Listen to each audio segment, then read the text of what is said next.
It's the cold hard truth.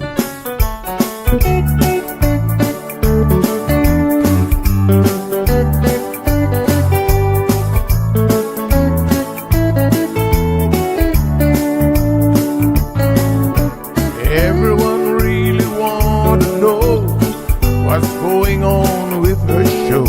Just get on the air and you will know it's Sandra. The queen of the mile road is here, helping people from everywhere. Get on the phone and you will hear Sandra. Now she will tell you how it goes, but don't you ever step on her toes, 'cause you will hear the cold hard truth from Sandra. They say she's the hero in town, helping people from all around. You get a call, your money is found, it's Sandra.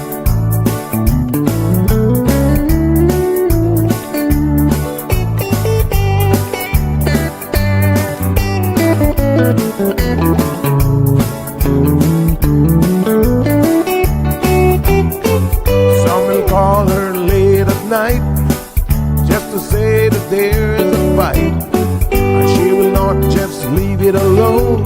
She'll get up and call on the phone, and when politics starts on her show, everyone really wants to know the way the things will really go with Sandra.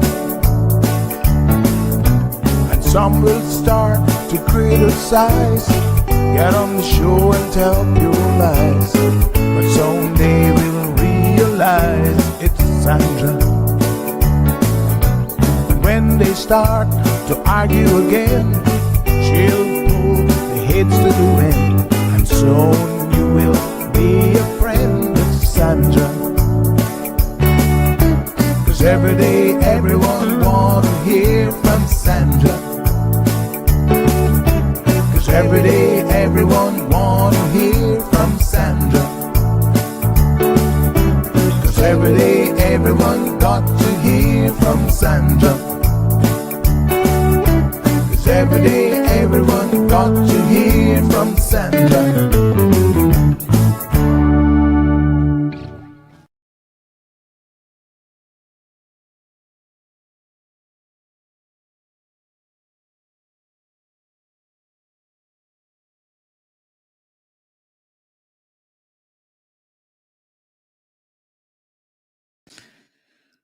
All right. Good morning, folks. Trying to figure out what's going on. A couple of tech issues here this morning. No camera, no radio. So let me see. Let me unplug a few things. Okay. I'm not sure what's going on with my camera, actually. Kind of weird. Let me see if I can figure this one out. I did notice yesterday that my computer had restarted, so I'm a little bit suspicious on what happened as a result of that restart. But there we go. Finally came up. Okay.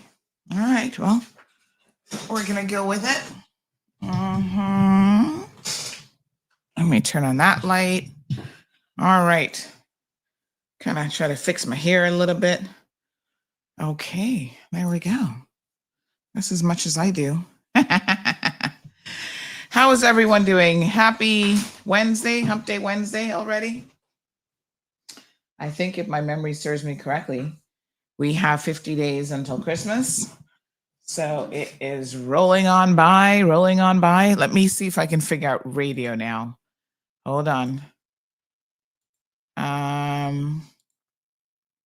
Okay. I don't know what's going on with radio. My little button here just says registering, and then nothing else happens.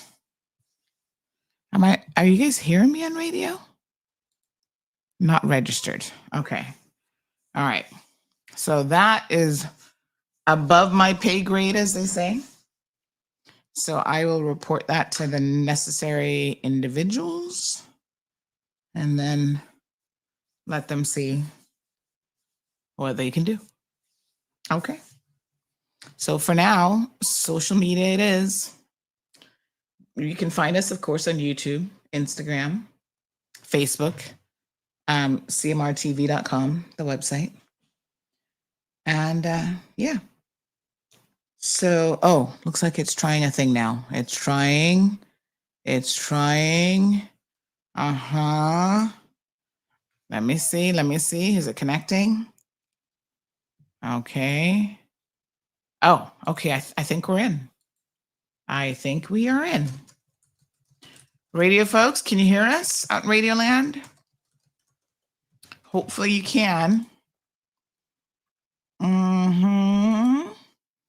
All right. So good morning, you beautiful people. Allow me to get some links here. Oh my gosh, all of the stuff that can be done now with artificial intelligence. Radio's good. Thank you, sir, for letting me know. Yeah, all of the stuff that can be done with AI is like, it's starting to blow my mind a little bit. I mean, let's be honest. It was blowing my mind when I first started doing some stuff, but every single day I see something new that I'm like, wow, that's exciting. Can't do it all, but can't learn it all. There's just not enough time in the day.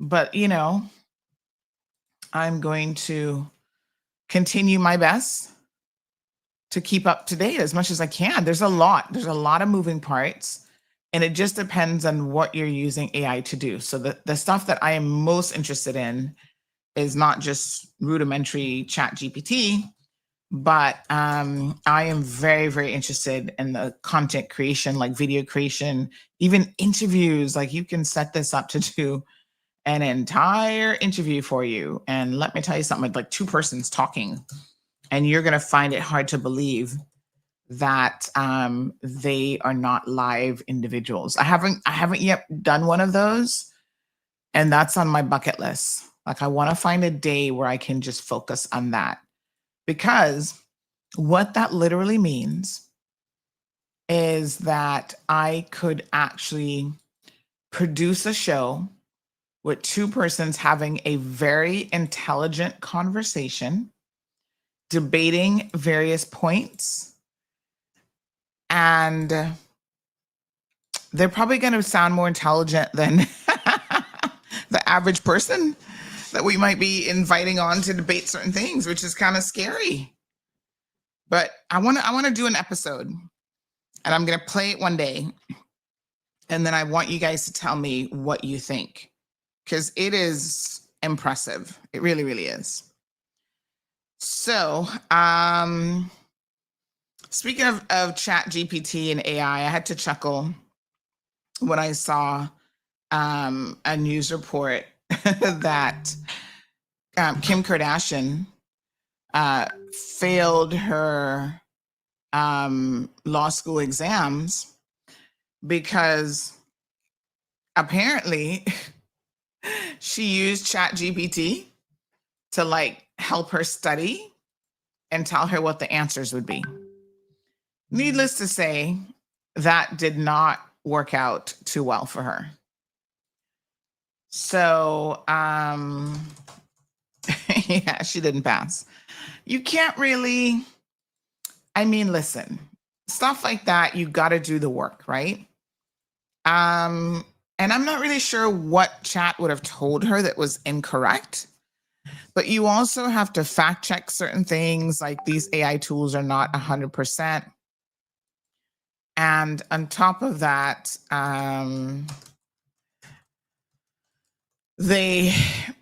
not all AI tools are similar. I've learned this, that there's different types of AI tools. And even chat, for example, within chat, you have different levels. So there's a reason why you pay for the pro version and deep research and this sort of thing. So yeah, Kim, get your head in those books and try studying, because you can't rely on AI to help you pass law school exams. And she's really been studying. So I'm surprised. I'm kind of surprised that she was still reliant on something like AI to get her through it, but it didn't. She said she failed because of AI. So there's no substitution for cracking open the books and studying. Trust me, I got a few here that I need to be studying for my journalism course. What can you do, right? So good morning to all of my beautiful people. Yes, I understand. I'm told we're on radio. So someone just said we're good. So check it out. Yep. So okay. All right. Yep, still good. Somebody said you're still good. Make sure you're on the right channel. Still good, honey chill. Yes, morning, Stephanie and Marshall and all the good people here listening. Mirstar, Andrea, Alice, Flora, Alba, buenos dias. Ooh, Senora Alba, I have something for you. So one of the AI tools actually lets you speak like in almost any language. OMG. I'm excited about that. Yeah. Today, so there's like different AI models that like do different things. So I have this particular tool that apparently allows me to like, speak like this, and then it'll take and fluently translate me into whatever language I want. So, hola español. Can we say that Auntie's going to be having a show in Spanish? Yeah. I mean, why not? I'm here for it. I'm here to use it. So somebody says, yep, they're listening on radio. So this translate your videos tool, I think, is so exciting. I am very, very excited about that. Shall I show you guys a sample? Would you like to see a sample this morning? I mean, why not? All right, hold on. Let me see if I can do one for you on the fly. I'm going to pull a clip with the Minister of Education, the Honorable Ralston Anglin. He was at the conference this weekend, the Life inaugural literacy conference. And so he said something that was very, very impactful. And okay, let me just have a quick look at it. Sometimes I have to make a few adjustments on this stuff, only because let me just see here now. Let me see. Yeah. Only because sometimes with our accent, it gets things a little bit wrong. Not too much. It doesn't actually do too bad. But let me see. Where's the translate feature?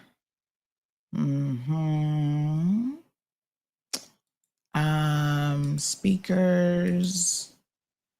Let me just see if I can translate. Where do I get to that stage where I can translate? Hold on one second. All right. We're going to stick our little logo on there. Hold on. Let me move it. Nope. Hold on. So we're going to put the text there. So bear with me as I where's the branding? For those who have centers. Okay, hold on. Oh, yes, here it is. So I want this to go there, and then we are going to move it all the way to the bottom. Yeah. Okay. And then I'm going to resize it a little bit, position it more there. Well, that's actually a pretty good spot. Yeah. Okay. All right. So I like that. Now, let me see where the translate option is. All right. So let's save this. Project saved. So give me a second here because I sure am going to translate this. Let me just see how to do that. Okay. Translate your videos. So let me see. Yeah, but this is, I mean, it's a whole new world out there. And it's amazing. I am naturally in awe of these things because it means that you can reach like a totally different audience. You can engage people differently. It's just, it really is next level. Amazing. So let me just see. So I think I saw how he did it just now, but he did it kind of fast. Generate. He went clickety click, click, click. All right. Generate files to upload. Oh, okay. So give me 1 second. So I think for me, this might be a 2-step process. All right. So I'm not ready to export that yet. Generate. I think maybe it's this one. Oh, okay. So it wants me to import it. All right. So that means that I have to export first, then go back. All right. 1 second. So yeah, I mean, really and truly, the I think the options are endless. Come, Miss Stacy. The options are quite endless with this. Listen, folks, Pirates Week is coming up. Mark your calendar. This Saturday is the official. What are we calling it these days? Are we calling it the invasion? I'm not so sure that that's the right answer anymore. Because I know we're all very, very politically correct. So the landing, that's the correct term. That's what I'm looking for. So the landing is actually happening this weekend on the 8th, on Saturday. So make sure that you're ready.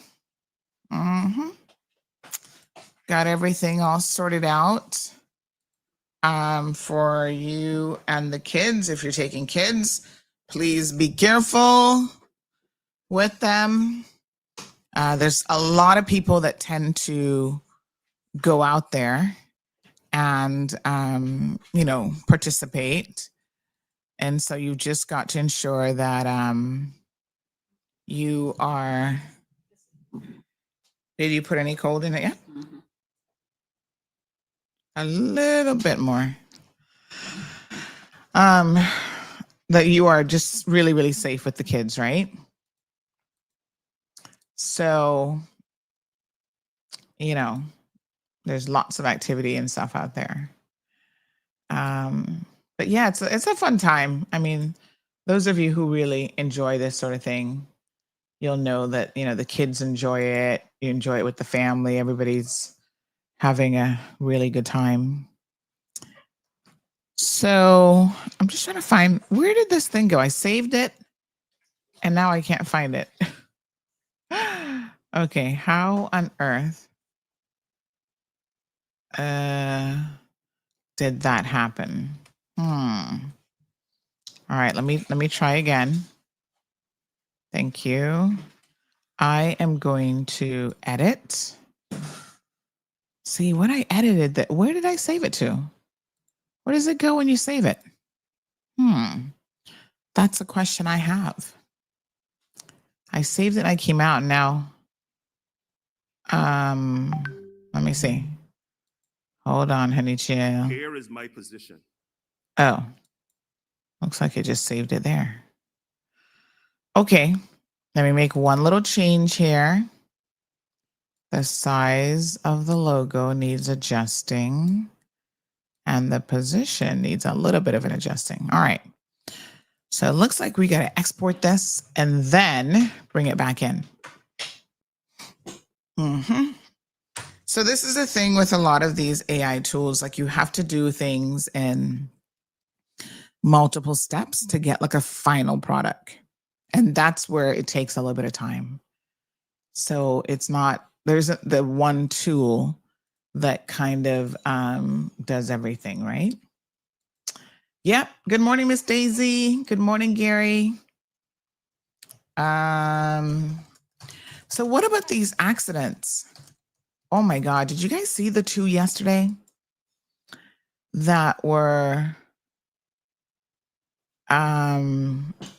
really,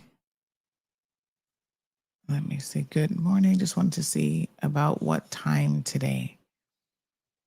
Oh.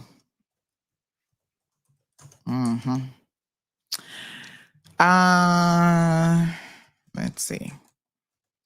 Yeah, so what was I saying? Yeah, two really major accidents yesterday that we saw. There's probably more that we didn't see. But there was one right before midday here in Savannah, and it had the road blocked off. Pretty wild. The police officer said somebody had hit a light pole.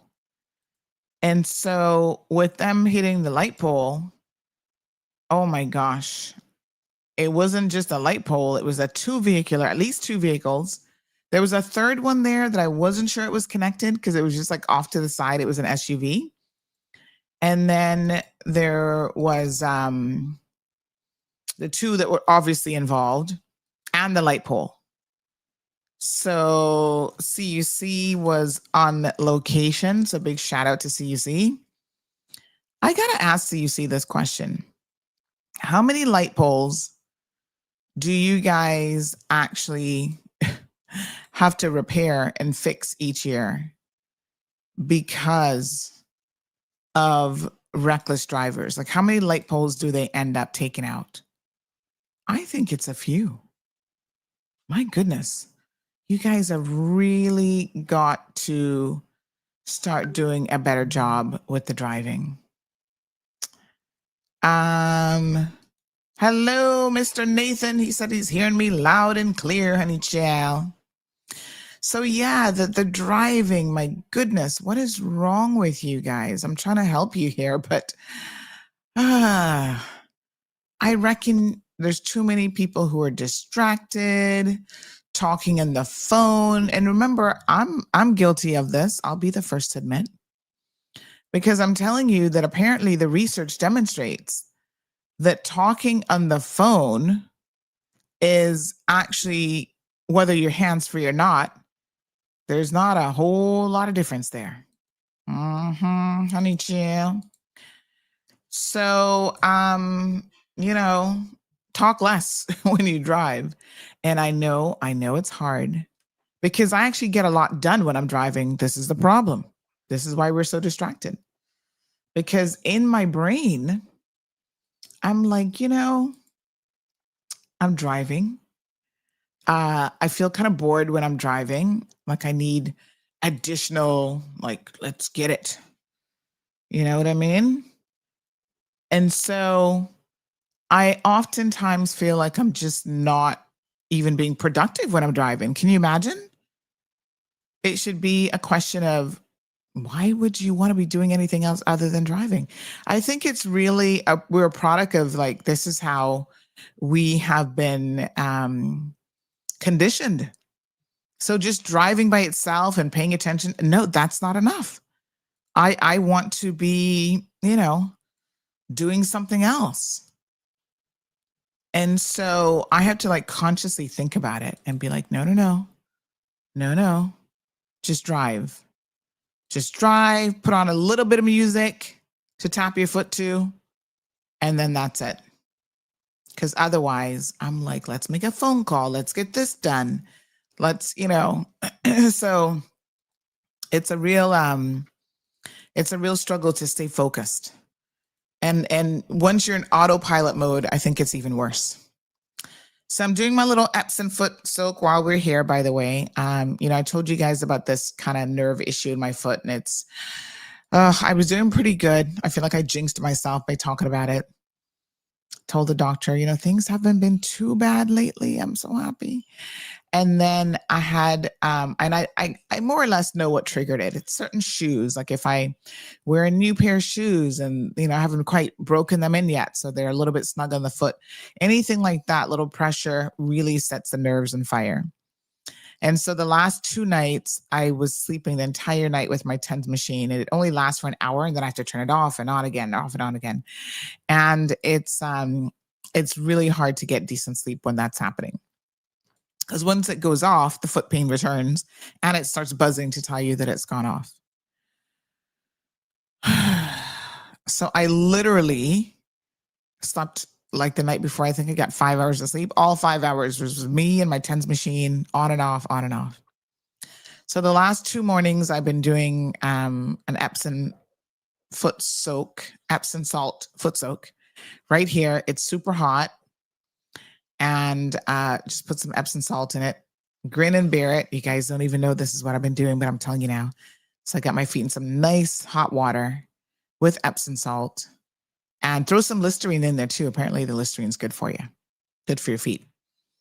And yeah, and it has helped, because last night, for the first time since probably Friday night or Thursday night, I got like a proper night's sleep with no foot pain.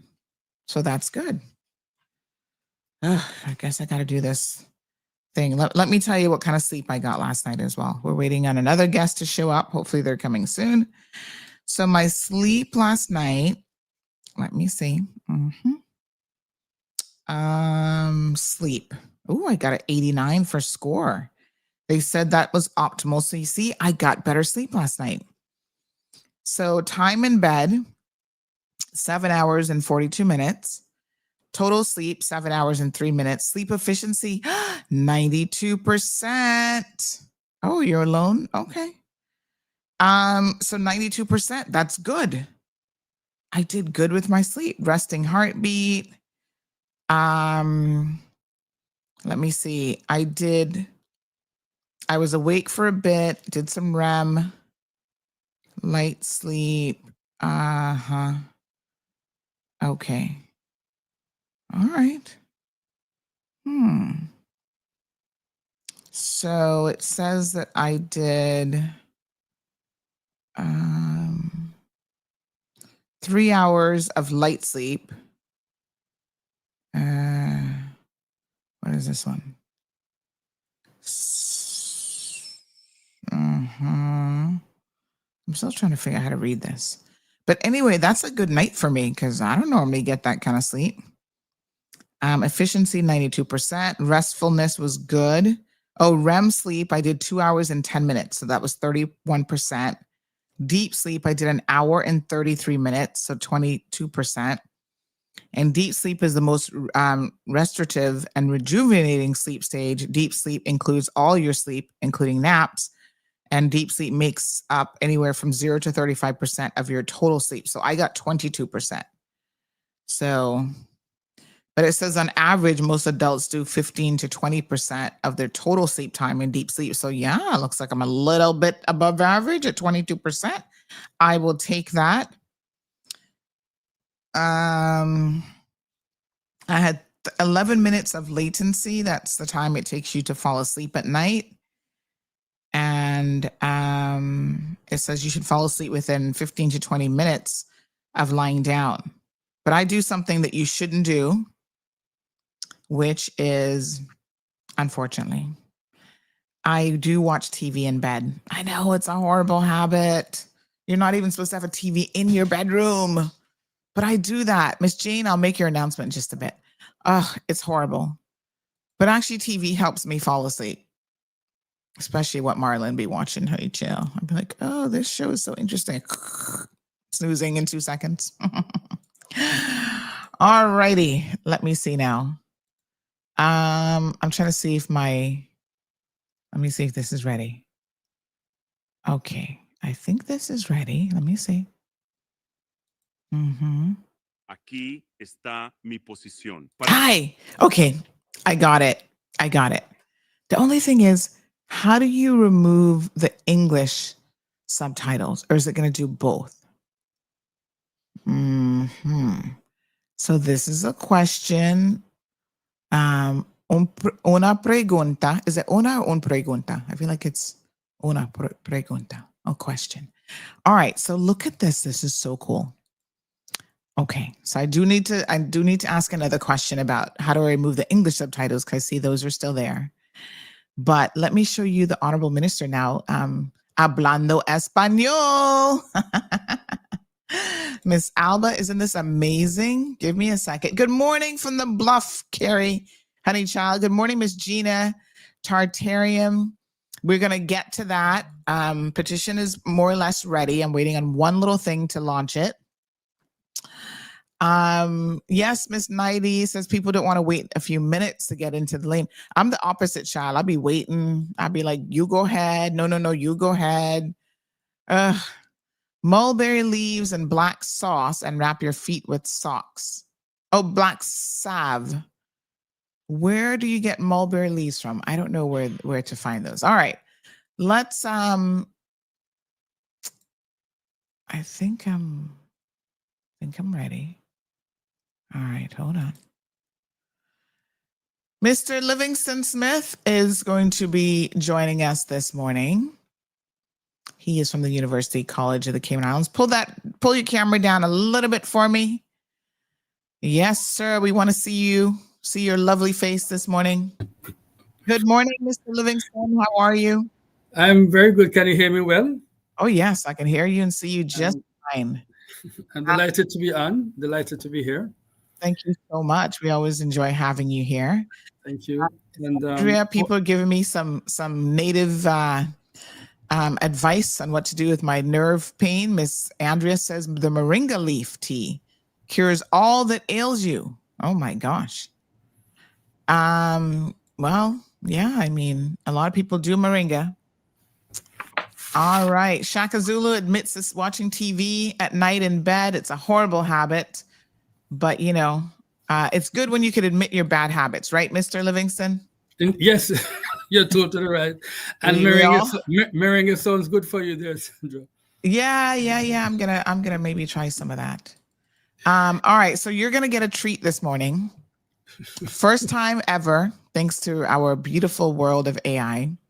You're gonna see Minister Anglin speaking fluently in Espanol. You ready for it? Yes. All right, here we go. Aquí está mi posición. Para aquellos que tienen centros, si no pueden proporcionar, si nuestras familias no pueden permitirse el acceso al más alto estándar de calidad, les puedo decir desde ahora, su negocio no está por encima de nuestros hijos. Nice. Hay momentos en que el gobierno tiene que hacer lo correcto para la sociedad. Invertir en la primera infancia es nuestra inversión más importante. Sí, bueno. Sounds pretty good, doesn't it? I think so. It sounds very native to me. Yeah, that's what I was thinking. So if you're a native speaker, do tell us, drop a comment in the in the chat here to let us know what you thought. I mean, I'm not a native speaker. However, I can tell you the pronunciation sounded good. The enunciation sounded very, very good as well. And I think grammatically, it was perfecto. So there you go.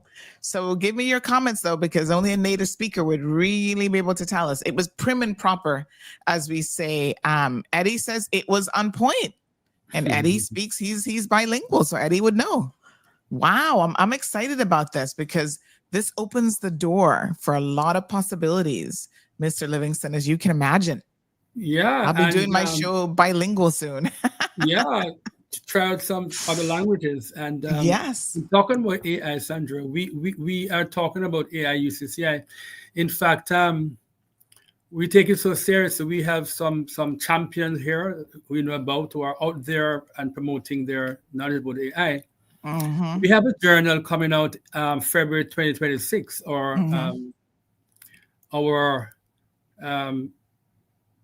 academic journal called JUCI, Journal of the University of the Cayman Islands. And the theme for that journal is going to be AI and education in the Caribbean.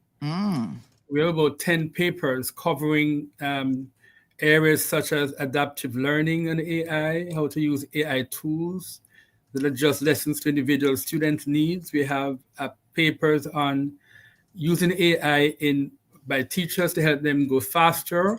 What we find is that AI sometimes allows you to do things faster so you can have more time to do other things. You see what I'm saying? And so it makes it better for the educator. And so, for example, to have some marking, basic marking, things like that. And of course, when you get those things done, you can do other things in the classroom with your students also. So it helps. We'll cover AI-driven admin automation, like how it helps with scheduling, attendance, tracking, student progress, analytics, how it can help us to make students understand ethics, because quite a bit of our discussion has to be about AI and ethics. We're talking about how universities can use AI to frame their policies, craft policies, and things like that. We are very interested also in bridging the AI, divide in the Caribbean, and things like that, and particularly the cultural aspects of AI, because AI needs to conform to cultural specificities. All right.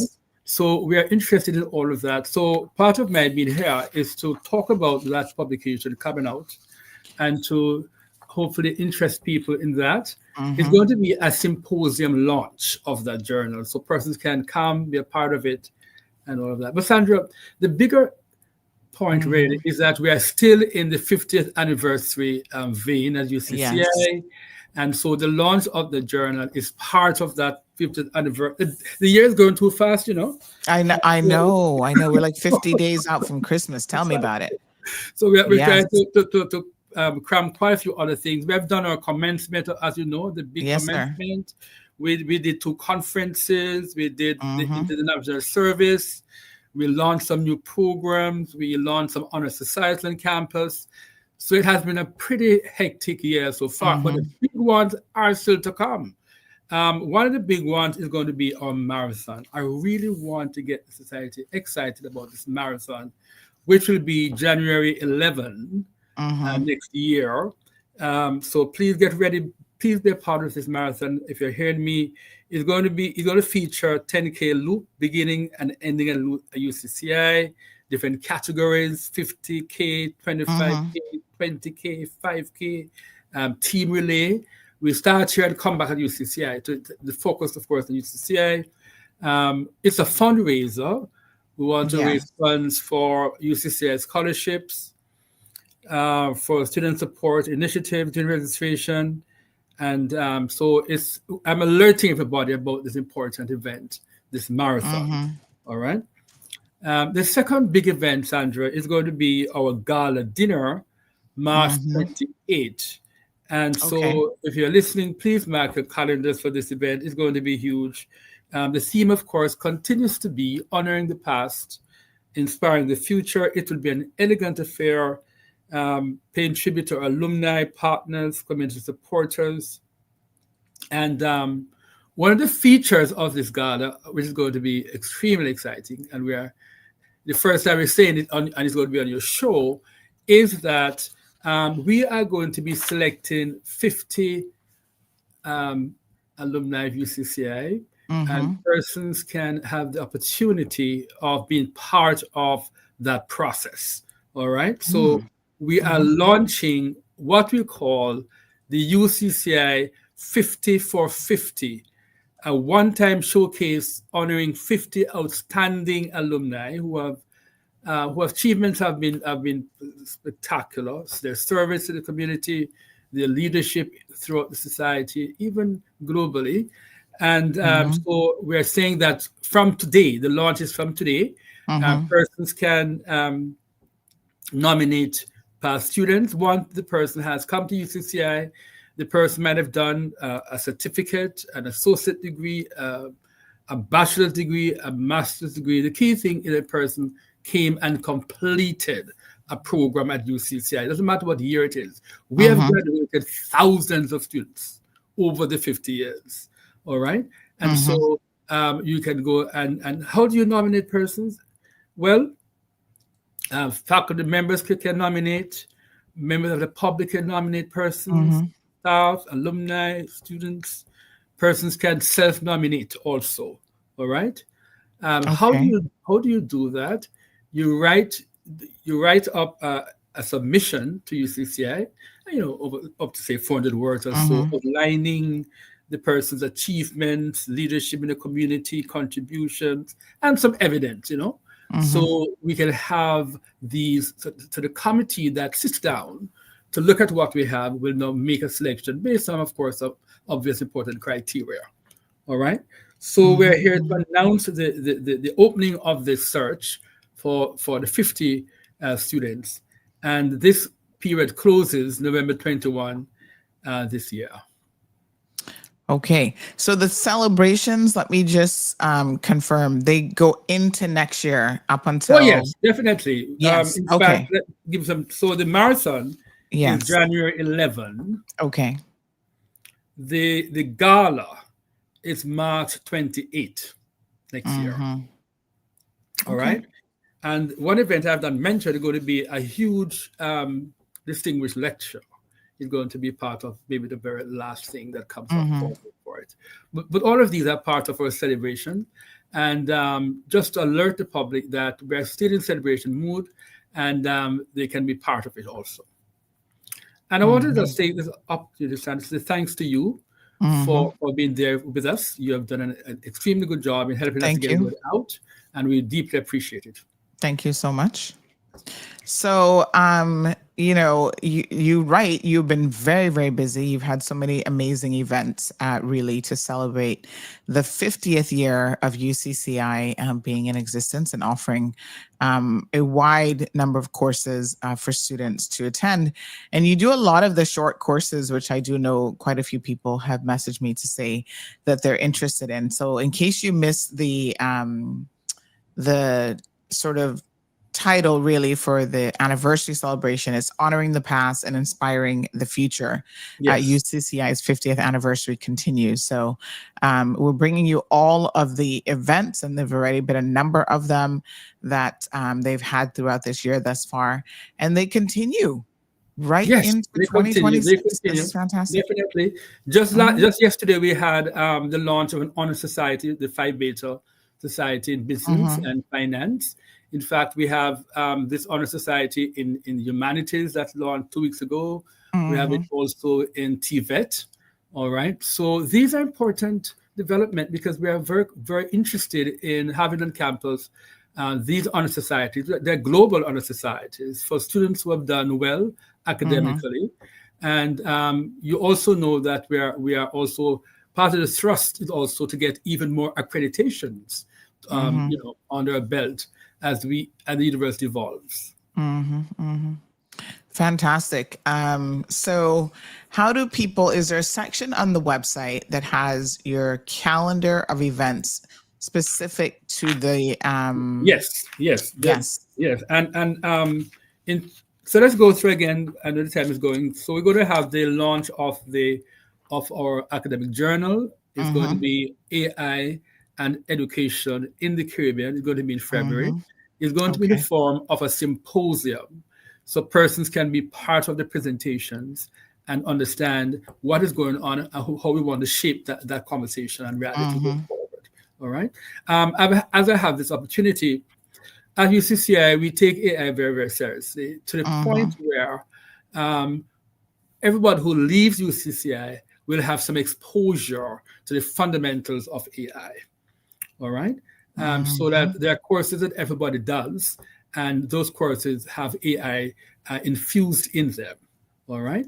You mentioned about the short courses that we offer in the Workforce Readiness Center. Right now, we have a course in AI for the public. All right, and so they can become. It's taught hybrid. You can come on campus or online for that course. All right, so we are part of what's happening there. I also mentioned, of course, the marathon. The marathon again is January 11, and plans are in place for that. We have Kelly Holdings, who's doing a lot of work for us there, as we're working together with her there, and we have the gala dinner. And I want to just make a special appeal that we're going to be announcing the details shortly. We're going to be sending tickets and so on. And I really want the public to help to support this event. All right. It's also a fundraiser. We have lots of needs here. Our government does a lot, but we also have to add to that. All right. To make sure that we have a good quality here. So we're going to talk about that later on. And of course, the 50-50, choosing 50 of our most impactful students is going to be difficult, really. It's going to be extremely competitive. You can be a part of that process by nominating somebody, writing up the person's achievement, the details, send it to us, go to the website, you'll see the www.ucci.edu.ky, and you can send it there, and we'll look at it and be part of the process here. So thank you so much. Thank you so much again. Fantastic. All right, folks. So if you're interested in any of these events, maybe you're an alumni or just a supporter of higher education here in the Cayman Islands, you can check out these various upcoming events on the website, on UCCI's website. And they're happy to, I'm sure, accept volunteers, because sometimes you need people assisting with the operations. Marathon, for example, the gala, definitely. Yep. So if you're interested, please contact the University College of the Cayman Islands. And just to confirm that the nomination process again, for the Celebrating Outstanding Alumni 50 for 50, that's part of them celebrating their 50th anniversary. They've launched this one-time showcase honoring 50 outstanding alumni whose achievement, service, and leadership reflect the very best of the university's legacy.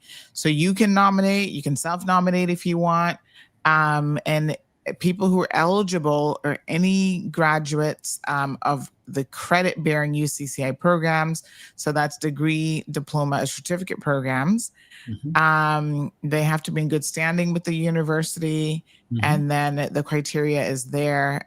Even faculty can nominate, staff, alumni, students, members of the public, and self-nomination as well. Little essay, 250 to 400 word statement. That's not very much, I can tell you. I feel like I read a paragraph and it's 400 words. Outlining the nominees' achievements, leadership, and community contributions, along with supporting evidence such as news clips, awards, or testimonials. And the nomination period is opening today, November the 5th. Yes, today. And you've got until the 21st. Yeah. So a couple weeks. Get it in there. And then, you can submit your nominations at the website ucci.edu.ky, and of course you can follow them at official UCCI to submit nominations there as well. So this is fantastic. And then upcoming events, giving you plenty notice about what is happening next year as they continue to do the celebrations for the 50th anniversary. We've got the anniversary marathon, and that's happening in January the 11th, and then the anniversary gala dinner, which is the end of March. So both, no doubt, going to be an amazing event. Okay. Yep. Now this 50K and 25K and 20K, that's a lot of Ks, you know. Yeah, plenty of Ks. I don't want to get some Ks in money value to you. Oh my goodness, that's amazing. It says it's not a race, it's a community celebration of endurance and unity. Yes. So 50K to go with the 50th anniversary celebrations. This is fantastic. Mr. Livingston, thank you so much. Dr. Livingston Smith, always here bringing us really updated on what the University College of the Cayman Islands has been up to. 50 years of leadership, learning, and community service and they're inviting everyone, both students, alumni, and the general public, to join in the celebration. So stay tuned for additional upcoming events and information. Thank you so much. Have a great one. Yes, thank you too. Have a fantastic day. Bye-bye. All right, my dear. So, Mr. Livingston, I know what I forgot to do. Yeah. I was saying what's going on in America. Thank you for that one. Yes, and I'm gonna let you off easy this morning because it's not quite 8:30. Normally I know somebody just says it's time to do our squat challenge, but I'm gonna let Dr. Livingston off this morning. Next time, be ready to do your squats. And thank you for the kaboom. Have a beautiful day. You take care, man. Bye-bye. All right. Yes, Island Pearl, a couple more minutes. We're getting ready. So let me see here regarding cultural. Shaka, I will send this to Mr. Livingston and the team there over at UCCI. Tree and Frontier Model on all things Caymanian culture. Okay. All right. I will send that. And that's in relation to AI. You know, I must tell you that the big giants out there who are doing things in AI, it's probably challenging for us to get a whole lot of attention in relation to culture. So either we need some of y'all tech people to go out there and create and curate the AI element of the cultural element of AI for us as Caymanians, or it's really not going to happen.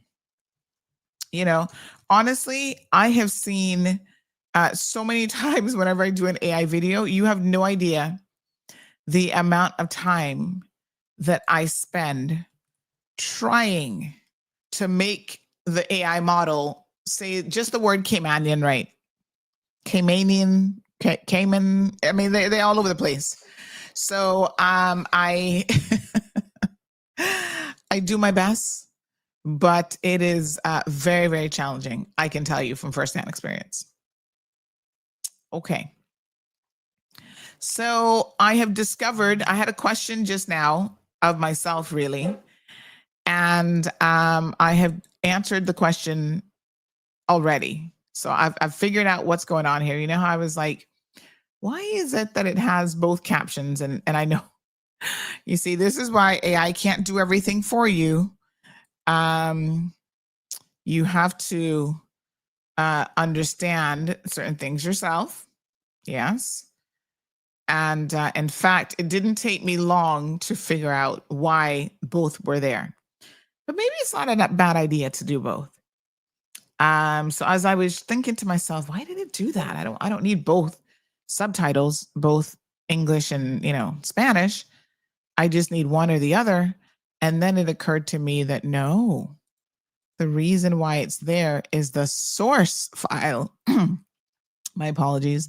The source file had it. So it's not like the source file is going to remove what was already there. You see, these are the things now that AI cannot do for you. AI can't really, not yet anyway. It can't give you these kind of like finer nuances and points that you have to really think about. So now that I'm thinking about it, that makes complete sense.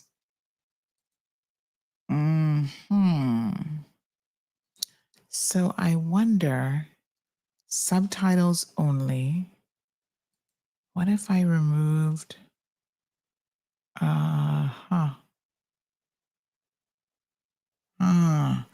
All right, so I'm going to try something different with my next sample piece. Let me just give me a second here. Let me see what it looks like. All right. So thank you guys so much. I'm getting a lot of lots of commentary on that little clip. Some of you said, wow, that clip sounded better than me, and I'm a native speaker. Oh my gosh. All right, not to worry. It's meant to enhance our lives. And I reckon it is certainly going to do that. So we have another guest that's coming up. And I know that this guest can do squat time with us. It's now 8:30 a.m. Good morning, everyone. Shaka Zulu, thank you. Island Pearl. Abby says, I love it. Good job, says Miss Emma. Nicole Ebanks says, better than my Spanish. Nicole, we got to get you to start practicing, honey child. Don't be making AI outdo you at your own language now. We certainly cannot have that. All right, let me see now.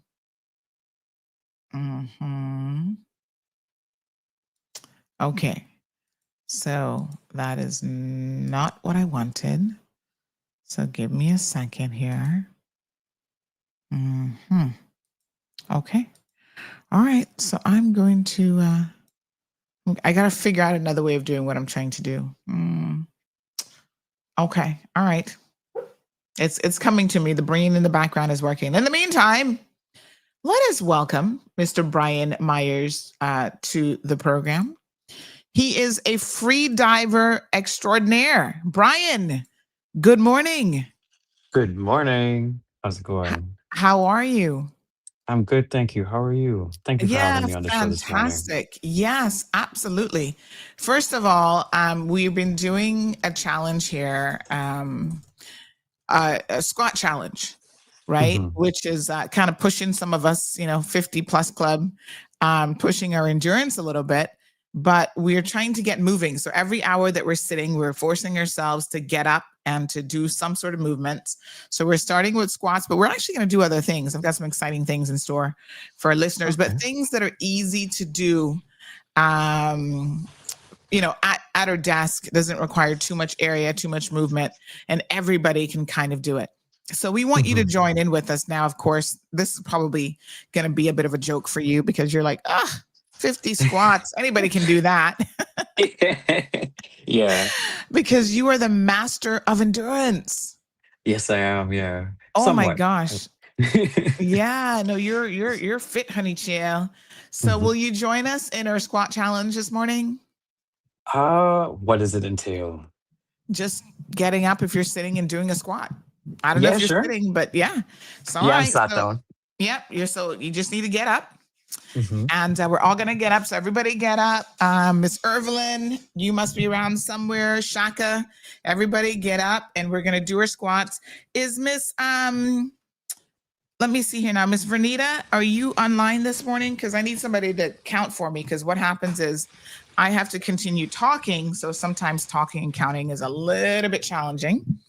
And I am feeling my knee a little bit today.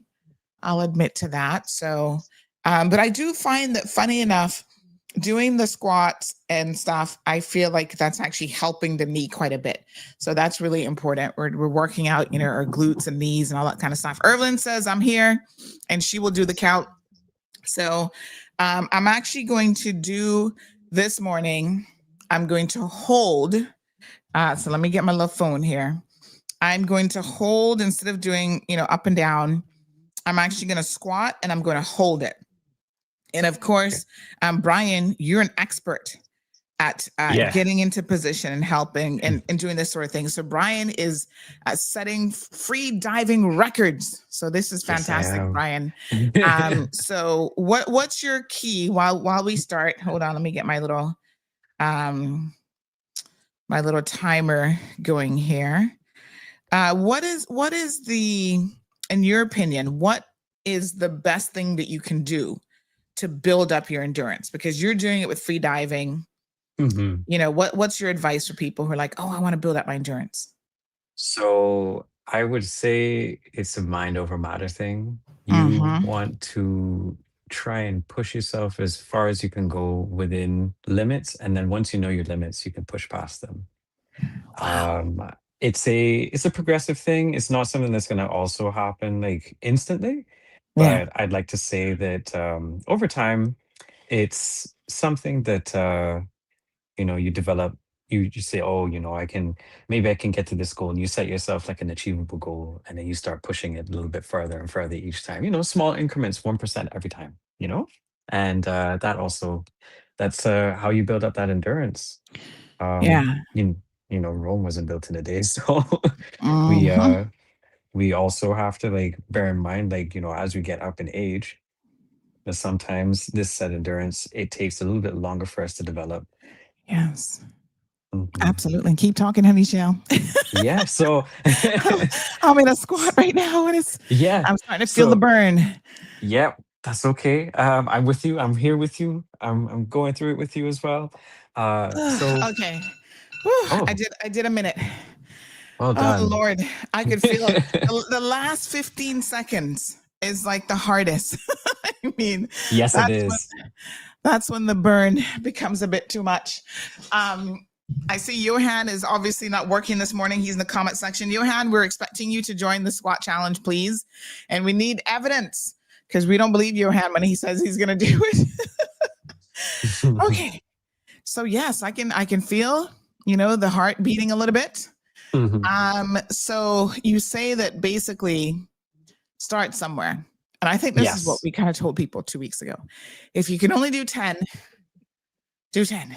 And then Yes. start to increase it little by little. Oh, Flora did 40. Miss Barbara did 60. I know Irvelyn would have done some. Miss Margie says it's helping her knee as well. So listen, we're doing it collectively as a community. I have people already stopping me saying, hey, Sandy, I'm at my desk and I'm getting it with you and I'm doing it and it feels great. But when you go down the ocean, what you do is so unique and so different because there's really nobody there with you, right? I mean, somebody's No. watching. I guess do you practice alone? No, I don't. That's number one free diving rule. Never dive alone. So Okay. I always have a dive buddy, and during competitions we have safeties that come down to meet us at certain depths. Yes. So, for example, when I did the constant weight bifin national record, I had two safeties. I had one safety meet me at around 25 meters, which I believe Mm-hmm. is to be around 80 something feet. And Mm-hmm. then I had another safety meet me at a little bit higher up from that, which is about maybe 15 meters. And they're to ensure that we don't have any of the divers performing anything, that we don't Mm-hmm. have like what is known as a shallow water blackout, or, you Right. know, um, lose consciousness or anything like that, due to being hypoxic. Yeah. But yeah, once you go down, you're alone. You're alone with your thoughts. You're more so paying attention to what's going on in your body, trying to make Mm-hmm. sure that you maintain a realm of relaxation. Yeah. And you know, it's very humbling. It's nice. It's a nice way to meditate, I want to say. Mm-hmm. So how did you get into free diving? Like, I'm curious. Were you always, were you one of those babies who you knew how to swim before you were, 1 years old? Your mommy always had you in the water, or, did you take to water naturally, or was it something that you just improved with over time? How did you get here? I'm curious to know. So, my father actually introduced me to the ocean at a young age, Mm-hmm. and he's basically the reason as to why I got into a lot of the different things I have done, all apart from uh my gymnastics career. Mm-hmm. But to be very honest, he was the one who introduced me, and I remember him telling me from, like, I want to say like maybe two or three. He dropped me in the ocean. He was like, "Okay, let's see what he can do." And Mm-hmm. right away, you know, I took off, and Mm. that was it. It was Mm. just from there on. And then, he used to take me snorkeling when I was younger. We used to always go, like, going for conch or going for lobsters and different things like that. And I really enjoyed it. A lot of my childhood memories Mm-hmm. involve the ocean and swimming out. And when I was tired, I'd always, like, hold on to his back, and he'd carry me into shore. Mm-hmm. Mm-hmm. Hmm. Wow. No, that's fantastic. So he really helped you appreciate and have a love of the ocean and Yes. of water in general. Yes, indeed. Yeah. Yeah. So at some point you set this goal for yourself of setting, I guess, Cayman's national record for free diving. And who Hmm. held the record before you did? So I set the record for what is a discipline of constant weight bifin. Mm-hmm. There's a gentleman by the name of Richard Collette who has set some other records for Cayman, Mm-hmm. and he has set records for other disciplines, which are no fins, and for the monofin, and another discipline called free immersion, where you pull yourself down with the dive line to the depth, and Okay. then pull yourself back up as well. Right. So what is constant weight bifins? So constant weight bifins is you take basically if you're using any weight or anything like that. Uh-huh. Myself, I'm pretty lucky not to use weights. So you going down consistent with fins, and Mm-hmm. freediving fins are quite a lot longer than the typical fin, Mm-hmm. and it's the performance. You announce your performance as the depth you're going to achieve. You go down, you collect the tag, and you come back up to the surface. And Mm-hmm. there's also safety protocol to ensure that you are coherent. They record you for like 30 seconds. Mm-hmm. There's two judges at the time while you're being safetied. Mm-hmm. So typically, what happens is that you go down, you collect your tag, and you come back Mm-hmm. up, and then um, you do your recovery breath, which is anywhere between 3 to 5, depending on how deep you're going or how Mm-hmm. hypoxic you are. You signal Mm-hmm. to the OK sign, and then you tell the judge that I'm okay.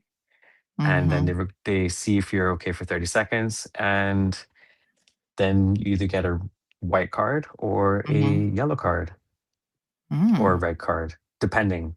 I've received a red card by accident. So Well, not what by is the red accident. card? What do the colors mean? So, yellow card. So obviously, a white card is when you achieve the set dive and you have a clean surface protocol. Yellow card is when you can either there's two times you get a yellow card. If you turn too early and you don't do Mm-hmm. your announced dive, and you don't collect your tag, Mm-hmm. and or yeah, if you don't collect your tag. And the red card is when you either black out or Mm. you have poor surface protocol, and or your airways, which is either your nose and your mouth, go Mm-hmm. underwater Mm. while you're on the surface and you've done your Wow. protocol. Mhm. So there's a lot of rules to all of this. This isn't child's play. Yeah, no, it's not child's play. There's a Yeah. lot of safety. Wow. There's a lot of safety that is involved in it, and Yeah. it's something that's like it's one of the safest sports. I want to say it. People claim to say that it's quite dangerous, but to be Mm-hmm. very honest, with all these safety measures, and once you get certified, you have a very good understanding as to how to maintain that safety. Mm-hmm. And yeah, it's I quite enjoy it. I love freediving so much. It's changed so much for me in my life. Mm. So when you talk about the safety element, I mean, I do think it's interesting because, of course, I'm thinking those people that you say are kind of there checking on you, they Hmm. can't go the full length of what you're going to go down, obviously. No, they're not Um, supposed to. yeah, because then they would be setting the records themselves. So Yeah, that's correct. Yeah, but but yeah, so you are really pushing the boundaries, but like you said, it's so important that you are able to do this safely. So they do have, and I'm very glad to hear that, these sort of checks on you, because I often wondered, I had thought about this before. I'm like, how do you go down to those depths and stay safe? So you do have people periodically kind of checking on you as you both, I'm assuming, descend and ascend at the same time. mhm, Yeah. What is yes, the most dangerous part of it, do you think? Is it going down or coming back up? coming back up, I would say, is the most dangerous part. To be very honest, because Mm, uh, you can have what is known as a shallow water blackout.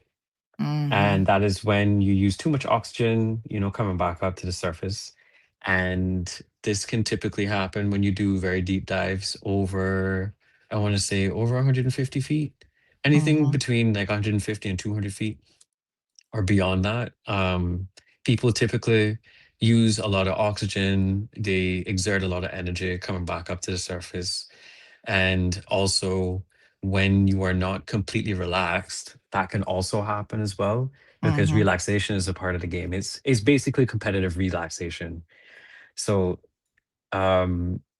typically when you're coming back up to the surface, it can happen where, you're panicking and Mm-hmm. the body, you end up saying to yourself, oh my gosh, I can't make it. And then, Mm-hmm. you know, things can happen where you start to struggle. And that's why the safeties are there to assist you. So you Mm-hmm. can always signal, there's always a chance of you being able to signal to your safeties that you can't continue to dive, and they will assist you on the way back up. Mm-hmm. Mhm. Okay. So you made your competitive debut at the Azul Freediving Challenge in, help me pronounce this. This is Sinot Yum Cenote Youngkin, yes. Cenote Young Kim. Ah, okay. Hmm. And you've now set the record for the Cayman Islands in constant weight bifins. But That's this right. seems to be a very competitive area. I mean, I'm surprised at how many free divers there are out there. So what are you aiming for? Like, what is the pinnacle of this for you? Like, is there a gold medal in free diving? What's the top of the game for free divers? So my personal goal is for, I want to say my personal goal coming up is to take all the records that Richard Collette has set and to continue to Okay. push freediving, and also to bring the Cayman Islands into the global realm of freediving. Mm-hmm. So Okay. that's my initial goal. My personal goal with it is to become the Cayman's first 100-meter man. So to be able to travel beyond 300 feet is my goal. And Wow. as you can see here on the screen, I have a pool competition coming up as well. Yep. I have this coming up in September. There's also other disciplines outside of depth, which I would also like to mention. So rather than depth, you also have distance, and this is performed in a pool, 50-meter pool. Mm-hmm. And currently, I am training up to take another record. Mm. Yeah. And what's the difference? The distance, how does the distance one work? So the distance one is more so it's another mind over matter game, but Mm-hmm. you are swimming in a pool and you are going, I want to say you're doing laps in the pool under the water. Mm-hmm. And So it's basically same, how long you can stay submerged doing those laps. correct. Yes. I'm doing the Okay. same kind of disciplines, which are, you can do no fins, you can do constant weight, or dynamic, which is with a monofin. Mm-hmm. And the one that I'm going to be performing for and setting the record for is constant weight bifin or dynamic bifin. Mm-hmm. Mhm. Mm. Have you seen anything when you go down, Brian? Do you see anything down there that you think, oh my God, I probably wouldn't see this anywhere else? I mean, obviously, but you know what I mean? Have you ever seen anything Yes. that really kind of surprised you? I want to say the things that I've seen at depth are pretty amazing. You see a lot more bigger fish. I want to say that for Mm-hmm. sure. So I've seen some pretty sizable grouper, some pretty sizable Mm-hmm. Nassau grouper down. So I normally dive off of Sunset House, Mm-hmm. and I'm down there, maybe a couple of seconds or whatever, and I come back up to the surface. And typically I've seen some pretty huge fish. Mm. Yeah.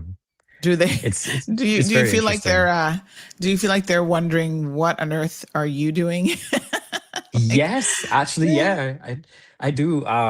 They're pretty curious. Sometimes they come up to you. Sometimes they maintain a safe distance. yeah. But typically they're pretty curious, I want to say. Yeah. Wow. Hmm. This is amazing. Anyone has questions for Brian, you can feel free to give him a call. 936-2626 is a telephone number. And, we got to celebrate our young people when they're doing positive and amazing things. And yeah, Brian has really done something that's quite different. I mean, I used to hear about Tanya, what was her Tanya last name again? Streeter. Yeah. And then for a Hmm. while, I haven't heard of anyone really in Cayman doing free diving. As beautiful as our waters are, you would think that there would be more people involved in free diving here, but I feel like there's probably not a whole lot. Is there anybody else in Cayman who is constantly on the world stage doing stuff other than yourself, Brian? Not from what I'm aware of at this moment in time, to be very honest. I think currently right now I am the only Cayman born free diver Mm-hmm. that's actually competing at this moment in time. Mm-hmm. There are a few other people, there are a number of people on the island that actually do free dive, but they're all like they're all foreign people Mm-hmm. and expats, most of them as well. And Mm-hmm. we've generated quite a nice community here in this. Yes. And I want to say, this is what inspired me to actually start doing this, essentially, like, start competing, because one of my friends locally, she was like, why don't you compete for this? Mm-hmm. No one set these records, why don't you do it? And I'm like, okay. So I just Right. jumped in for it. Yeah. Okay. Nice. And Mhm. when you're descending, when you're doing your descent, what's going through your mind? Like, do you just kind of meditate and have not much going through your mind, or what is it that you're actually thinking about when you're doing that descent? So when I descend, my focus is on a constant body scan. So I'm constantly trying to figure out, okay, am I equalizing at appropriate intervals? Are my ears okay? How is my abdomen? Is it relaxed? And then once all that is going on at the same time, I'm not thinking about anything else. I'm just thinking about the feeling. Mm-hmm. Because the feeling of free fall is something that's like, I want to say it's like skydiving, but you're going through fluid. You're going through liquid at the time. And it's so peaceful. It is like one of the best meditations I've ever actually experienced in my life thus far. Mm-hmm. Wow. Hmm. And what is your typical week like when you are trying to set a record? Like, what sort of training protocols do you take on? And like, what's your diet like? What other activities other than being in the water do you find help you do a better job once you're actually free diving? So I typically would um so my Tuesdays and Thursdays at the moment, I am diving in the pool in the mornings before work. Mm-hmm. I'm in the water from about 6 until like 7:40. Those are Tuesdays and Thursdays. Normally, typically Mondays and Wednesdays and Fridays, I'm not in the water. Sunday, I would do depth, and I would at this moment in time, my normal workout has been kind of ceased because of not trying to put my body under a lot of tension or stress. I Mm-hmm. do calisthenics, which is like a full body weight Mm-hmm. workout. And mainly what I'm actually doing right now is what are known as carbon dioxide tables.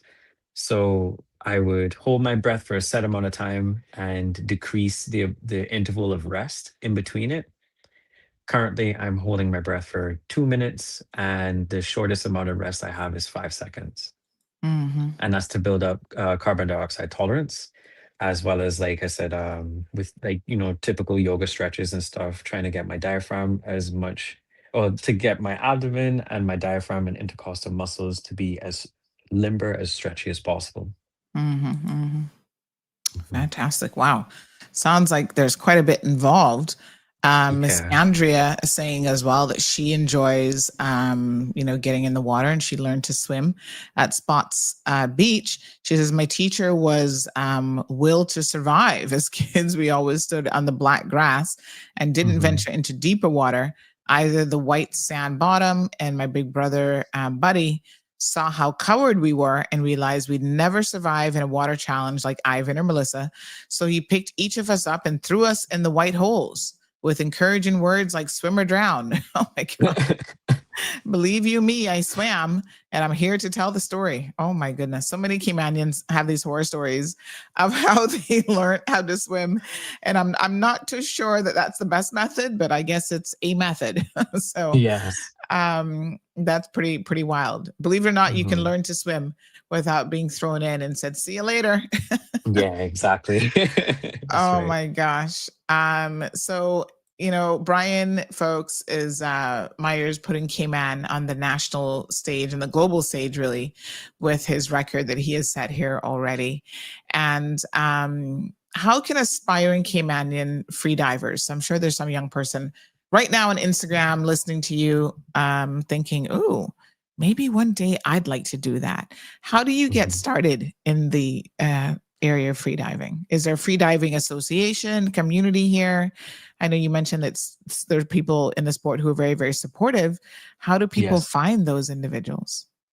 So I believe there are some places I think there is one place on the island that actually does teach freediving at this moment in time. I'm not entirely sure, to be very honest.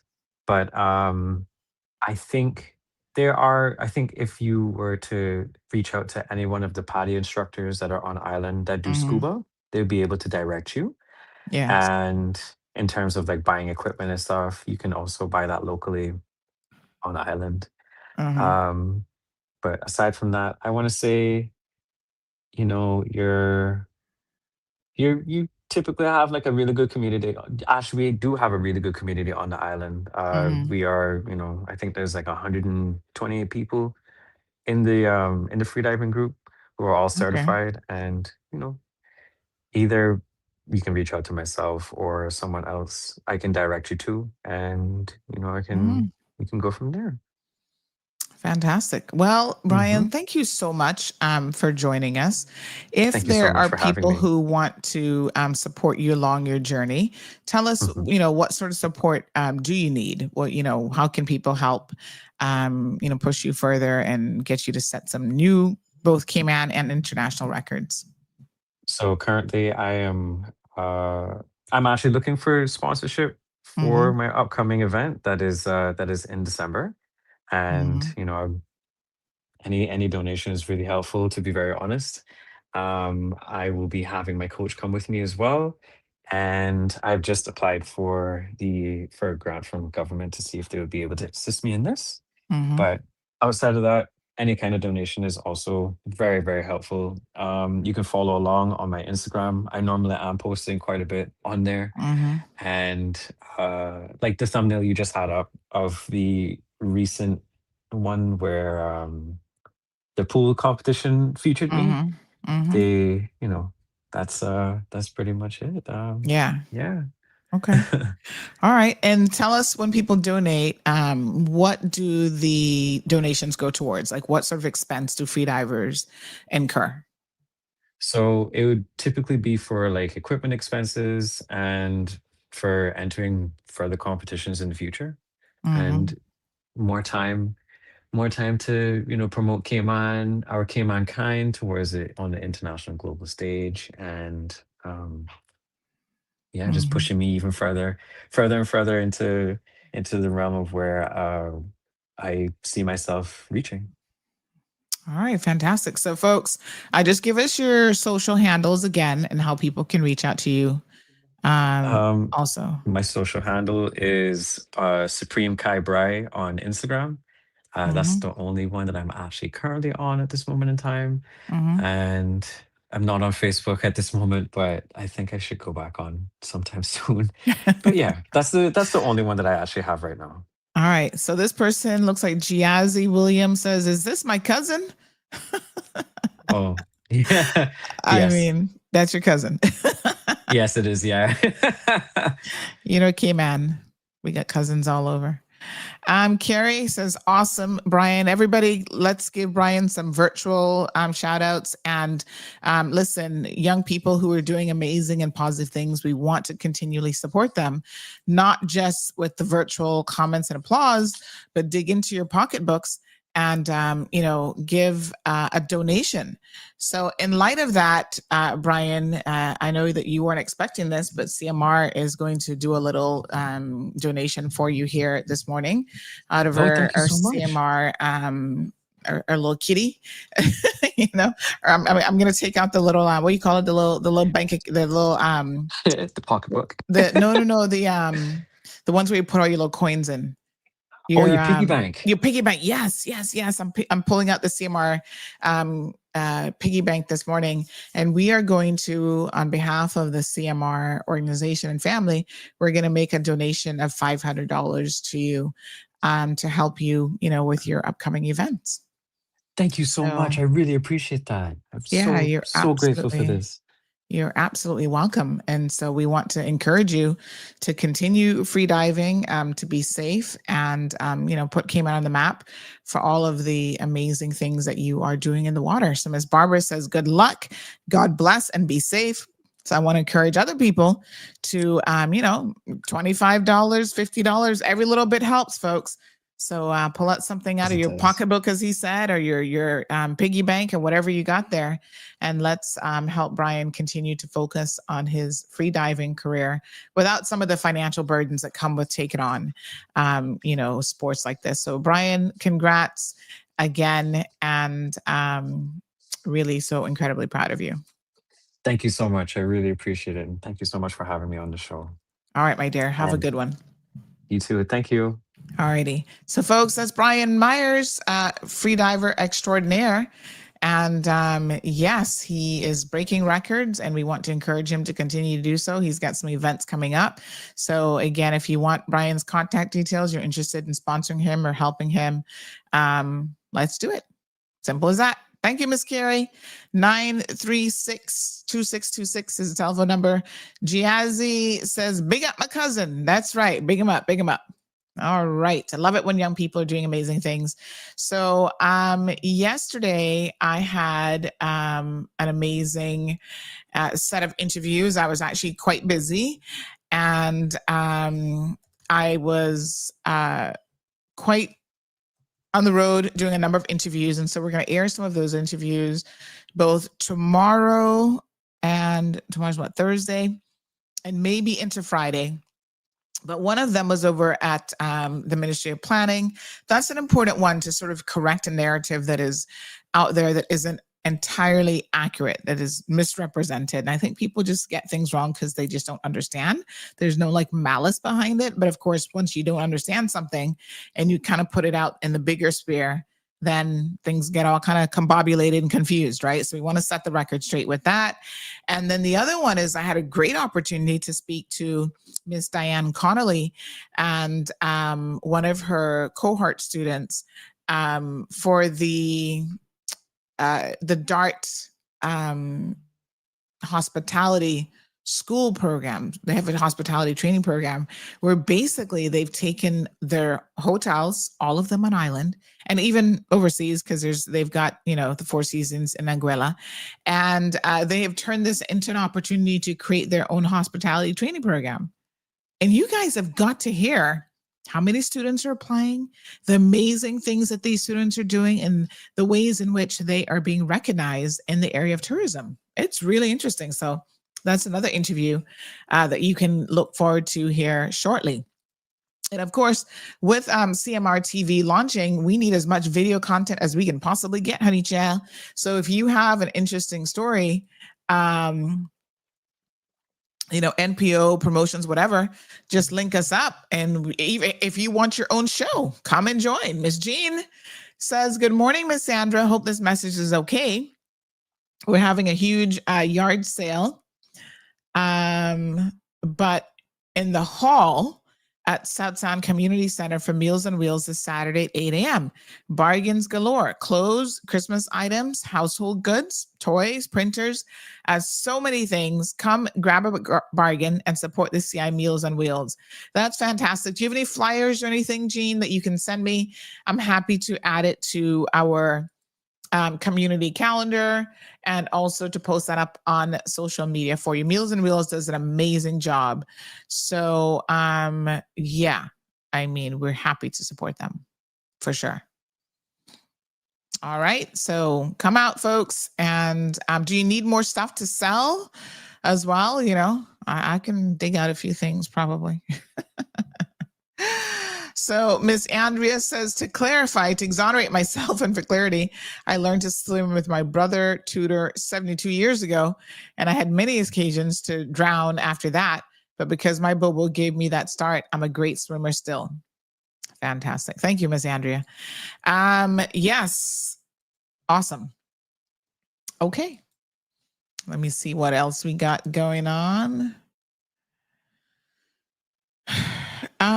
Oh, Shaka Zulu. You know what is so funny? So Shaka says, no substitution for studying. Now talking about Kim Kardashian, albeit she did land a TV series on Hulu playing a high-profile divorce lawyer as a result of her ambition towards pursuing law.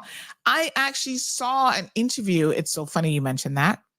Just day before yesterday, I think it was, I saw this interview with them on Good Morning America, the whole cast, and she was there. And I'm thinking, oh, what is she doing there? Yeah, she's getting her acting chops in Shaka. And apparently I didn't know anything about the show. I don't watch as much TV as I probably would like to. I just don't have the time. And like I said, these days I sit down in front of the TV and I'm like, time to snooze. But yes, I saw that and I was like, oh, there's a Hulu show and I tell you, last night I sat down to watch about 5 minutes of that Ancestry show. PBS is one of my favorite stations, and Finding Your Roots. And I watched a few minutes of it. I don't know how they dig up so much stuff on people. I want to go on that show. I want them to find my ancestors even before they came to Cayman. Like, where did they come from? Where were they? And all this amazing stuff. So I like shows like that. I love NPR. I love PBS. Like, I really love educational stuff. And then there's the other side of me that likes to be scared to death, literally. So I like a lot of like ghost stories and stuff. And I'm like sitting there under the blanket, like, oh my God, why am I watching this again? So I was always one of those people. On Saturdays, there was a show called The Haunting. I used to run home to watch and be scared to death. I loved Unsolved Mysteries. You know, that music, scare music. I was like there for it. So, yeah, I love a good scary movie and stuff. And Marlon does not like that stuff at all. So he was never into it. He's like, nope, you're going to be watching that horror movie by yourself. I'm just like, no, don't make me watch it alone. OMG. If you know, you know. Yeah. I was like, I want to watch it, but then I'm too scared to watch it. Oh my gosh. So I was telling you guys, we went to the haunted house. I need to show you guys that video. I'm going to post that one up today as well. And so Gigi was like really scared afterwards. But then she's like, Mom, I want to go again next year. And I said, but I thought you just said you were too scared. And she's like, yeah, I am. But like you said, it's just make believe. And, I don't mind. I want to see it. And I'm like, there's something about human beings. I think we just enjoy being scared. There's a bit of a thrill around it, for sure. All right. Anybody else loves to be scared to death like me? Let me know. All right. And you know what is extra scary? Let's get to this one. Of course, I had to pull up. Hold on. I had to pull up my little music here because, we can't have us talking about being scared without this theme song. Remember this? Yes, this is it. This is it. Unsolved Mysteries. And then his voice over it. Welcome to another edition of Unsolved Mysteries. I was like, oh my God. Scary. Ooh. I think they tried a reboot of that, but it didn't really catch on like the first. Man, he used to tell you some stories and be like, oh, I have to help him solve this mystery. Where's that toll-free number? I watched him way back in the days from when I was in the States, quite frankly. That show is like epic. I used to love it. I used to love watching it. Anyway, yes, all sorts of perplexing, things, but yeah. Barbara says, why didn't Tanya Streeter get help from here? Guess CMR was not here yet. Nope, we weren't. And I don't know what she's doing these days. I don't believe she's still free diving. I haven't heard anything from her recently. But we do things a little bit differently. Yeah, we weren't around then. So, Robert Stack, that was his name. He was the host of that show. He had a very scary presence about him as well. I was like, oh my gosh, every time he would say, and this person was never found again. I was like, oh no, what the heck? All right, folks. Let me see here. What do we got going on? All right, so let's talk about yesterday show a little bit. So, of course, I am working on that petition for Javier. The only thing that's holding me up is I need to get Javier's proper name. So, if you know of Javier's full name, because we can't be like Javier, the Cuban migrant. I mean, we could, but we want to use his proper name. Please, by all means, let me know Javier's proper name so that we can okay.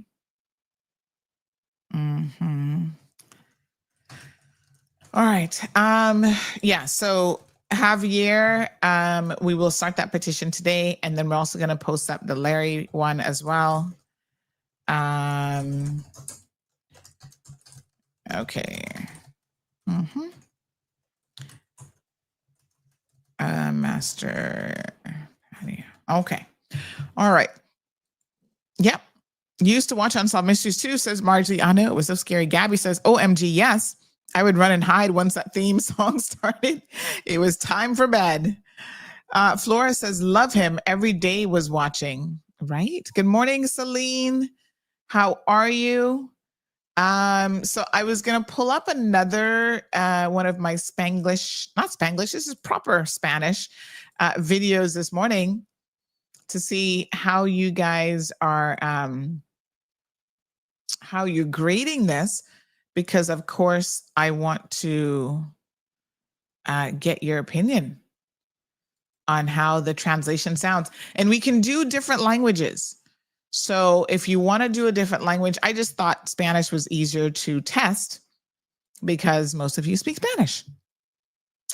Not most of you, but a lot of you speak Spanish. But we do have, let me tell you the other languages that we have at our disposal. We have French. Any French speakers in the house? We got German, Italian, Portuguese. We can do Russian. We can do Japanese. Korean, Chinese, Hindi. Ooh, I'd love to hear the minister speak Hindi. Arabic, Dutch, Swedish, Norwegian, Danish, Finnish, Polish, Czech, Hungarian, Romanian, Bulgarian, Croatian, Slovak, Slovenian, Greek, Greek, Turkish, Ukrainian, Vietnamese, Indonesian, Malay, Thai, Tamil, and of course, Filipino, which is actually Tagalog. Tamil. Interesting. Obviously for K-Man, probably Spanish would be the most useful. Okay, so let me see. I want him to do, shall we do Chinese just for fun? Shall we have the minister speak Chinese? So we got English, German, French. Where's my Spanish one? Hold on. Source language is English. And then we want him to speak Spanish. Okay. Let's try another one. We're going to do another one. Yep. But you guys let me know if you'd like another language just for fun. Ms. Barbara says, I can speak Spanish to get into trouble. Enough Spanish to get into trouble, but not enough to get me out of trouble. I know the feeling. Although I got a story. Spanish saved my life one day, knowing just a little bit. Un poquito. Just a little bit. All right. So we are working on it. Thank you so much. Somebody just sent me what they think is his last name. I'm going to verify that. And then we will get that up and running. Beautiful. All right. Honey chill. All right. Let me just see what other things we got going on here. And then we are going to just want to make sure I'm not missing any little community announcements and stuff. So lots. Oh, give me a story. How was last night? So tonight, again, they are going to be headed to East End. Let me double check. I believe we're headed to the east. So we do, last night was West Bay. And then, let me just verify here, my memory serves me correctly. We are then onwards and upwards, heading to the east. Let me see.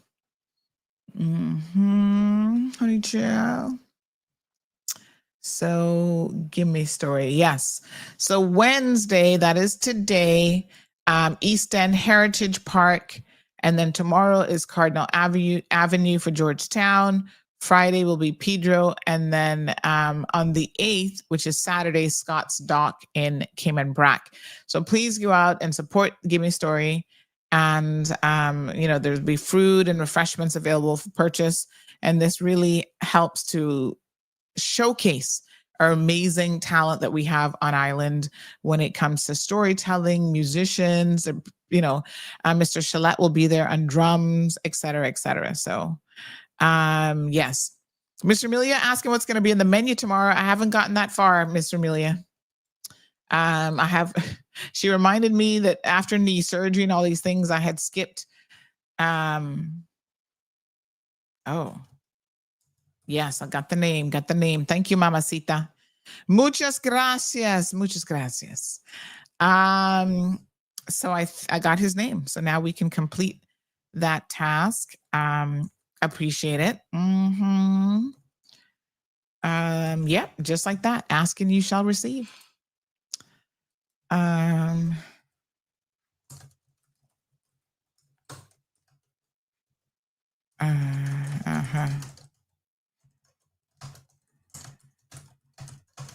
Okay. All righty. I don't know yet. I need to consult with Miss Stacy in terms of what the menu bit will be. But no doubt it'll be good, honey child. It's always good.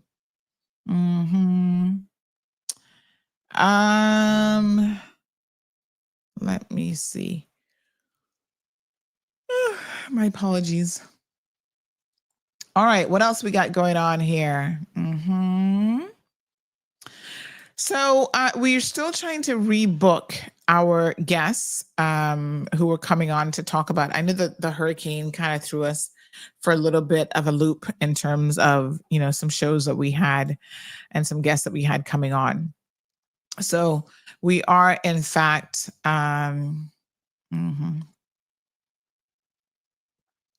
yes, we are, in fact, going to be working on a couple angles with the immigration thing. We still need to come back to that because we haven't done a full sort of breakdown on that. Oh no, are you kidding me? Oh my God. Miss Margie says she'd like Ukraine language for the minister. Okay, I can deliver that. Give me 1 second. I can make that happen. Let me see. Hold on. Okay. So here's another one in Spanish. I'm going to show you one more in Spanish, and then we can do Ukraine just for fun. Why not? All right, this one's exporting, so give me a second, and then we can download it. But this is kind of fun. I enjoy it. Okay, so somebody just told me that apparently the baby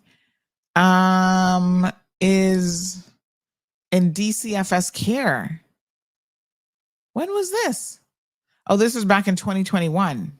Yeah, they gave the child back, I think. Oh my God, that poor child. I'm gonna be honest with you. I don't like to. This was after the standoff situation, I think, with the boat and all that kind of stuff, right? Is this the boat one? Yes, the MV Bulk Freedom. And so they took the baby for a little while because the baby was actually sick. It's horrible, absolutely horrible. But let me tell you something. I feel very, very sorry for that child. I don't like to judge parents, but in certain instances, y'all have got to be judged. And I can tell you that this man is a horrible father.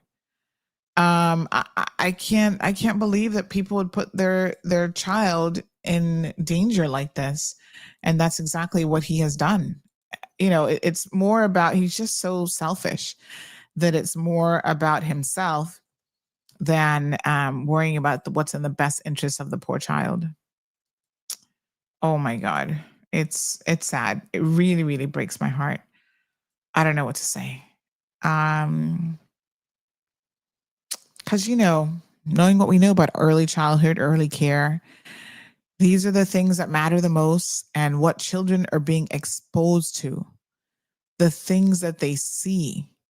And this child is growing up in a very chaotic environment, and he doesn't have enough sense to even understand that he's doing more damage to his child than anything else, right? Because can you imagine, just stick a pin, but can you imagine for a second, if this man goes on like that in public, what he's like in private?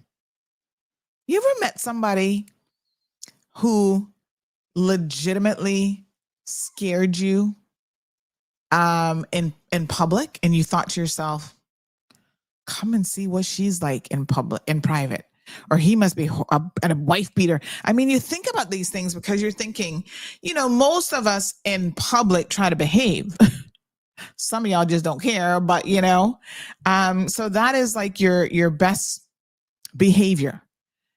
And when you think about that and you reflect on that, if someone can act out like that in a public setting, what do you think they're going to do in a private setting at home where they don't have the scrutiny of the public? Oh my God. Jesus. I'm scared to even think about it. No, sir. I don't know. And, you know, I don't know what the wife saw in him, but girl, if you need help, you know, reach out to not to me, reach out to the authorities that are there for you, because I imagine he's like a terror on wheels. German languages. We could do German. Tartarian says the man's a pirate. What do you expect? Tartarian says, I just heard that the government received over 2,000 emails on the immigration bill feedback. Hopefully they use AI to read it to them. Oh, Lord have mercy. What a calamity. Yeah, I mean, they'll have to sort through all of that. All right, here's one more video. I'm going to share some of these. Let me see now.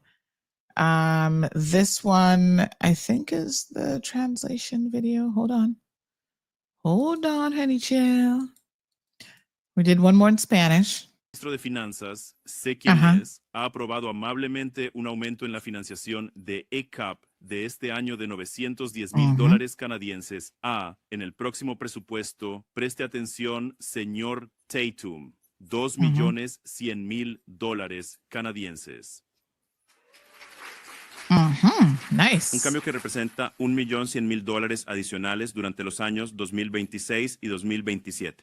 Y así, para el año 2027, la financiación básica cubrirá hasta el 50% de la matrícula mensual promedio. Y la financiación suplementaria cubrirá hasta el 75% con la categoría de dificultad introducida para nuestras familias más vulnerables. What do y'all think? Tell me.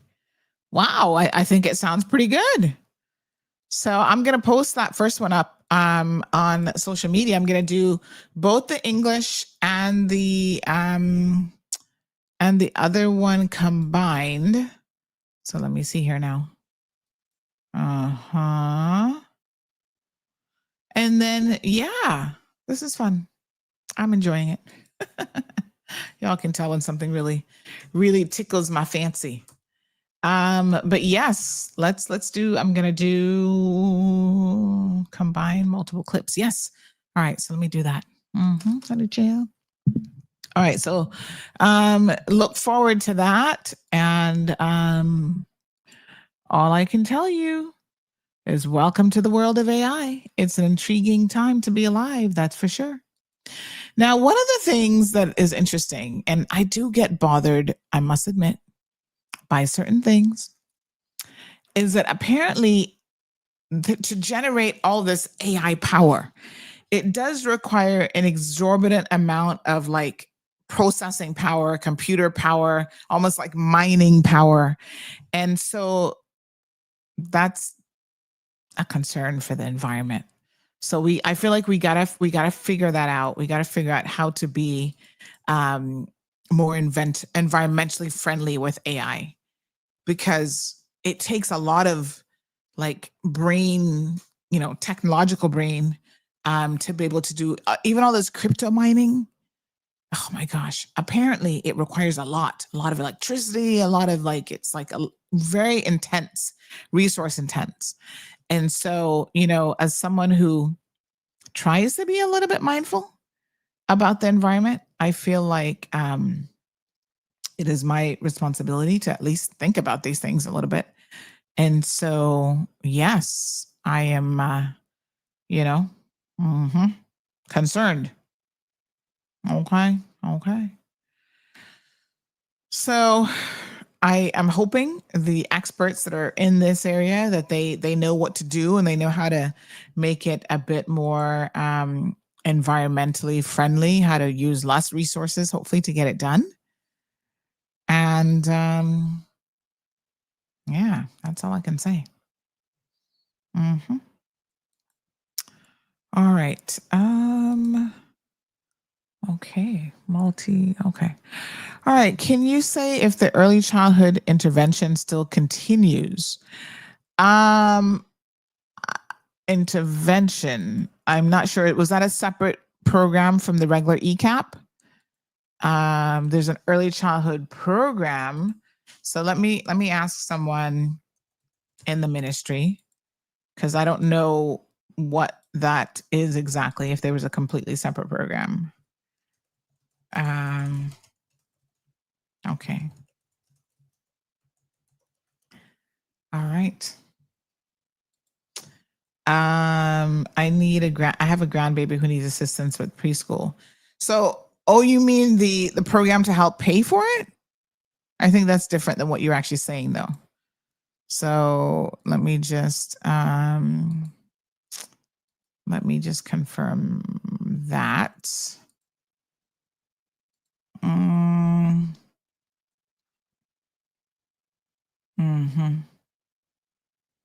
Okay. Yeah. So just need some clarity on what it is that you're trying to do. Okay. We'll get some answers. I just got to make sure I'm asking the right question. That's the thing. Okay. All right, honey child. As soon as I understand the question, I will get you the correct answer. All right, let me just see. Okay. Yep. All right, so as requested, here's one in the Ukrainian language. Give me 1 second here. Good morning, caller. Welcome to the program. Yes. Hi. Hello. Hi there. Who am I speaking to? Yes, this is the cold hard truth. Who are you looking for? Oh, I'm looking for Sandra here. Yeah, well, I think you got her. Okay. But So you're just to make sure, you're live on radio. Oh, can I call you later? Yes, you may. Okay then, ma'am. Thank you. All right, my dear. Okay then, bye-bye. All right, bye-bye. I was kind of wondering, because when I said the cold hard truth, I wasn't sure if she was understanding that meant radio, because I heard a little hesitation that I was like, let me make sure she knows she's about to tell her business all over the world, honey child, because she may not want that. Okay. Фінансів, я знаю, хто він, люб'язно схвалив збільшення фінансування ІКАП з цього року з 910 тисяч канадських доларів до, у наступному бюджеті, зверніть увагу, пане Татум, 2 мільйони 100 тисяч канадських доларів. This is so Зміна, яка amazing. представляє додатково 1 мільйон 100 тисяч доларів протягом 2026 і 2027 років. І так, до 2027 року базове фінансування покриватиме до 50% середньої місячної плати за навчання, а додаткове фінансування покриватиме до 75% з введенням категорії для найбільш вразливих сімей. Wow. I mean, I don't speak Ukrainian, Marjorie, but that sounds pretty good to me. I mean, wow, yes, sir. That's right. I'm always like, yes, sir, take that. And it does it like in his voice. You notice that, right? This is next level amazing. Okay, so now I can claim to be quadruple lingual. I can speak so many languages, just not in person. What is my most scary movie? I'm scared of all of them, girl. Let me think. I don't know. Like, I'm scared of the stuff that they claim that's real. But every scary movie scares me. So I don't know if, oh my God. I remember watching Carrie back in the day as a kid. I should not have done that. Every scary movie. The Sixth Sense scared me half to death. What is, if I had to say the most scary, they all do. Like, some of them, as you get older, you're like, nobody's going to go out the woods and do that. So like the plot line for the ones with like, what's the dude name? Jason, whatever his name is, that character. I'm like, oh my God, these people are so stupid in these, movies and stuff, right? And then you know how we always used to say, there's never going to be a Black or Caribbean people, a Caribbean person in any of those movies, because guess what? We're not that stupid. Like, they be running literally to the murderer with arms wide open, like, oh, let me give you a hug. And he's like, sure. Freddy Krueger, that's the one that comes in your dreams, right? Is that Freddy? Is Freddy the dream guy? He's pretty scary. But girl, I'm scared of all of them. I don't even know. Jasara says Rolson speaks Spanish. Well, girl, we can have him speaking all kind of languages. Shaka says, I predict AI powered draw requirements will be solved at the same time we reach AGI, if not before. What does AGI stand for? I mean, I hope they can solve it. So if it takes so much power, how would you be able to use it for travel purposes on your phone? No, the power isn't from us, the end user, right? Not really. So we're using it. And, you know, let me be clear, because I think I need to clarify something. It's really crypto mining. And in fact, let me see if I can get a good, let me see. But I think all of AI, so it's like at the back end kind of thing.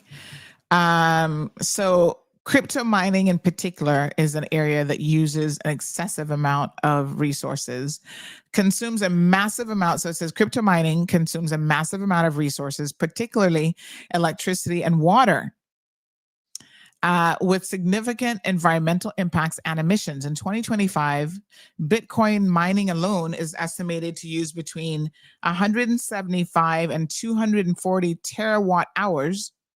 Didn't even hear of a terawatt hour before today, honey child, of electricity annually, comparable to the annual power consumption of entire nations like Thailand, Vietnam, or Poland. This equates to around 0.5% of global electricity demand, and to process draws another 10 gigawatts continually worldwide. So that's pretty wild.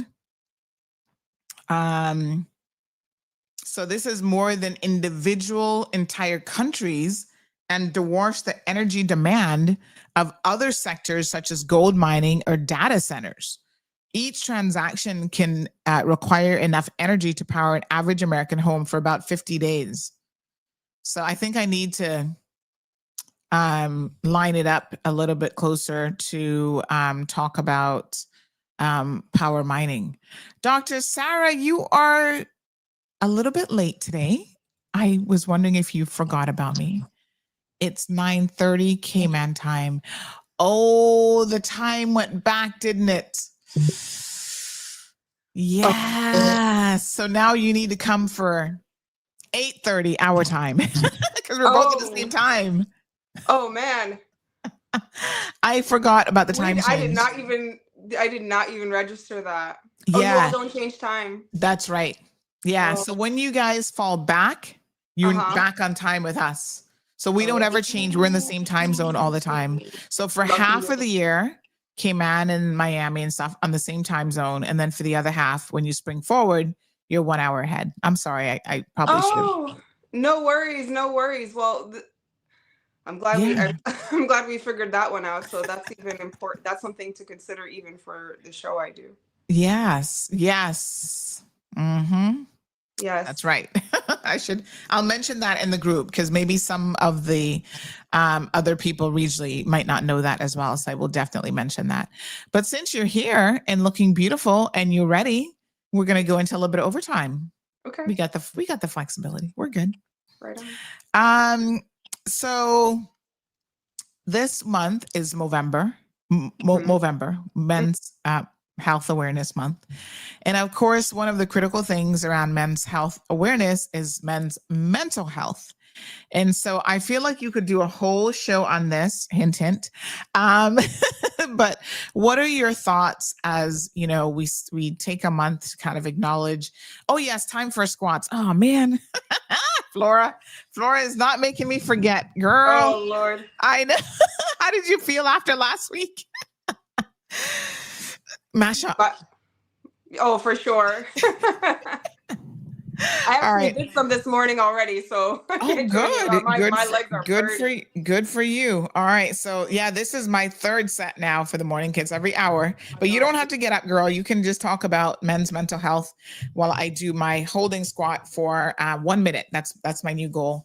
So go ahead, tell us your thoughts around men's mental health as we're celebrating Movember. Sure. So we know from like data that we collect that men are much less likely to attend therapy than women are. About 30%, right? Like in comparison, right? And so I think if we were to think about men's mental health in general, we know intuitively through culture that men just don't find it as socially acceptable. And I think we've spoken about that before, to engage in mental health services.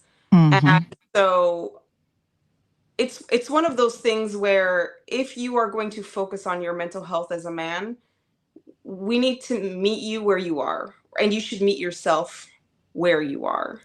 And so if that looks like taking time to care for yourself, just to become a little bit more aware, seek some support.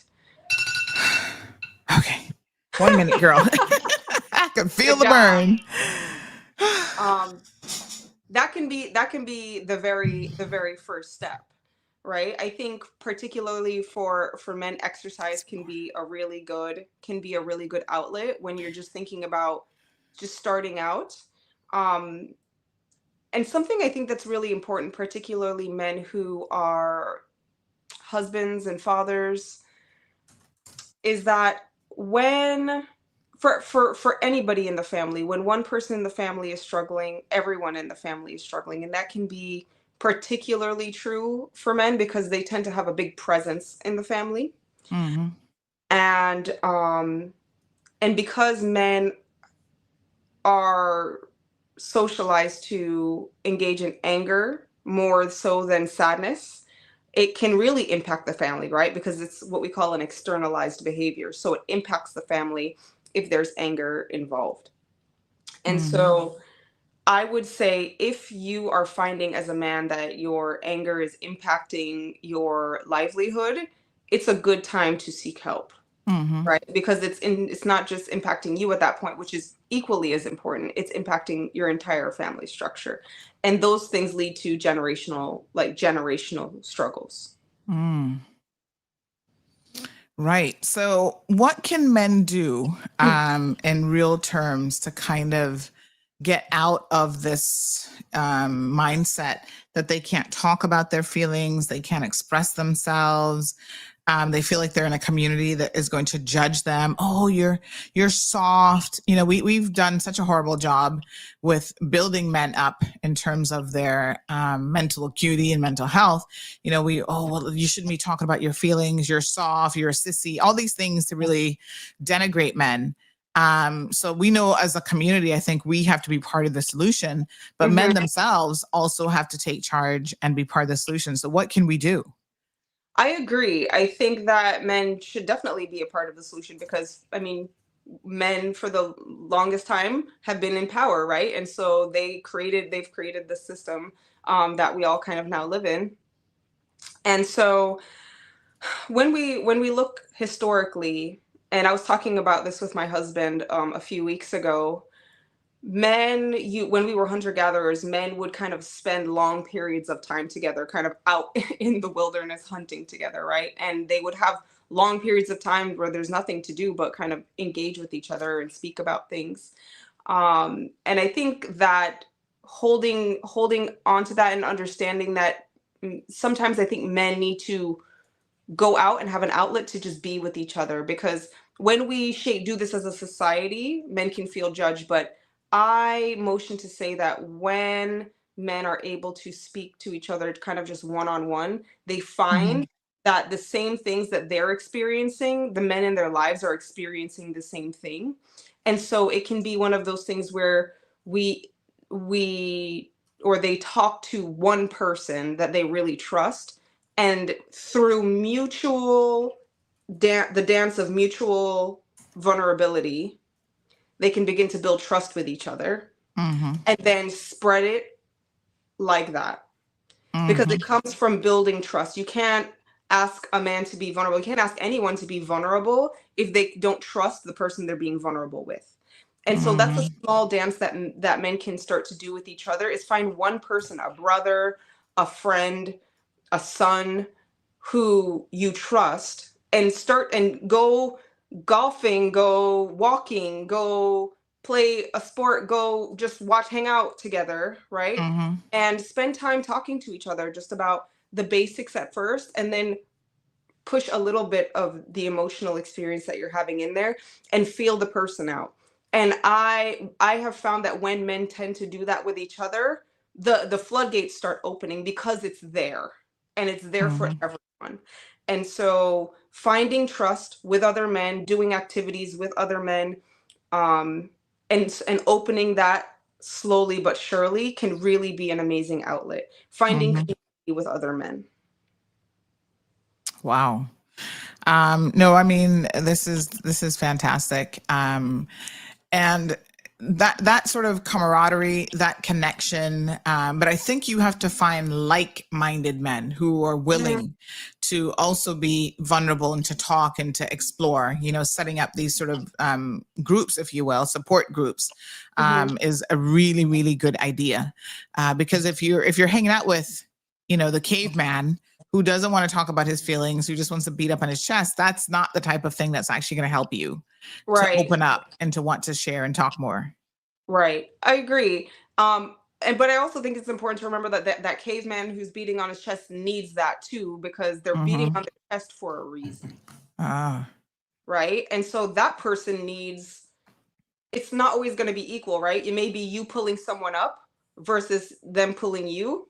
And even that, a big way that we overcome depression, that we overcome sadness, is by helping other people, right? Through service. And so a part of helping someone else go through a hard time, it helps you go through a hard time. And so when men are even able to help pull each other up, they are noticing themselves in the person that they're pulling up to. And so it can be a symbiotic relationship in that way as well. But you're right in the sense that the person has to be receptive. You can't force anyone to do anything. Right. All right, men, 936-2626. Anybody wants to give us a call and, talk about mental health for men specifically in the month of November. This month is all about you. We are here to share all things related to men, but especially really encouraging men to find healthy activities to be able to express themselves and, just to do it in a positive way and just get out there and be more engaging and more present in your surroundings. So yeah. And men struggle a lot silently with suicidal thoughts, depression. And again, they think like this is something that they can't really talk to people about, but you can. That's really important to know that you can. Does it help that we have more men who are perhaps becoming therapists, psychologists, psychiatrists? Does that kind of make it a bit more accessible for men? Because are they generally more comfortable, in your experience, speaking with a male counterpart when it comes to mental health and wellness? It depends on the person, right? It definitely depends on the person and who they feel safe with. But I think that the fact that more men are going into therapy is good, because we don't have as many preferences. Men don't have as many preferences, that they do prefer to speak with a man than speak with a woman. While there are many women, especially, and many women that I even know, and myself in particular, who specialize in working with the male population. I work with a lot of veterans. Certainly, it can be helpful to have someone to speak to that also has your lived experience. Right. And another man is going to have your lived experience. I've treated hundreds of men, but I don't have the experience. Right. And so some people prefer that, and that's an acceptable thing to want out of a therapist. And so I definitely do think that that's an important thing. I want to go back to what you said about social isolation and suicidality. And if you are feeling that way, please contact your local suicide hotlines, because no one should ever have to go through anything like that alone. It can be particularly salient for men, because women tend to have a little bit more social structure than men do, because of, again, the way our societies are. And what we know from research, the number one predictor of depression is a lack of social support. And it doesn't have to be quantity. It doesn't have to be a lot of people. It's the quality of the social support in your life, because you could be surrounded by people and still feel completely alone. Right? It's the quality of social support. If you don't feel like you have to have if you don't have someone to speak to, and which is why I say men gathering in meaningful community with each other, and women, if they feel more comfortable with that, that's why it's so important. Because when people start to either socially isolate or feel like a burden, that's when those feelings of suicidality tend to become the strongest. Wow. And so being social, and even having one person that you feel like you can trust, it can be the make or break in your mental health. Yeah. Wow. So, again, important to create those types of environments where men have access to support groups and, that sort of thing. Yeah. So incredibly interesting. Thank you for sharing that. And if we see people, so oftentimes we have these kind of superficial groupings, like people go to church and they kind of see each other 1 hour of the week or whatever. How do you get more sort of one-on-one time with people, or more smaller group time, which I think is more conducive to having real meaningful conversations? I think places like church are great, because it does give you a sense of community, even if you don't at first feel connected to people.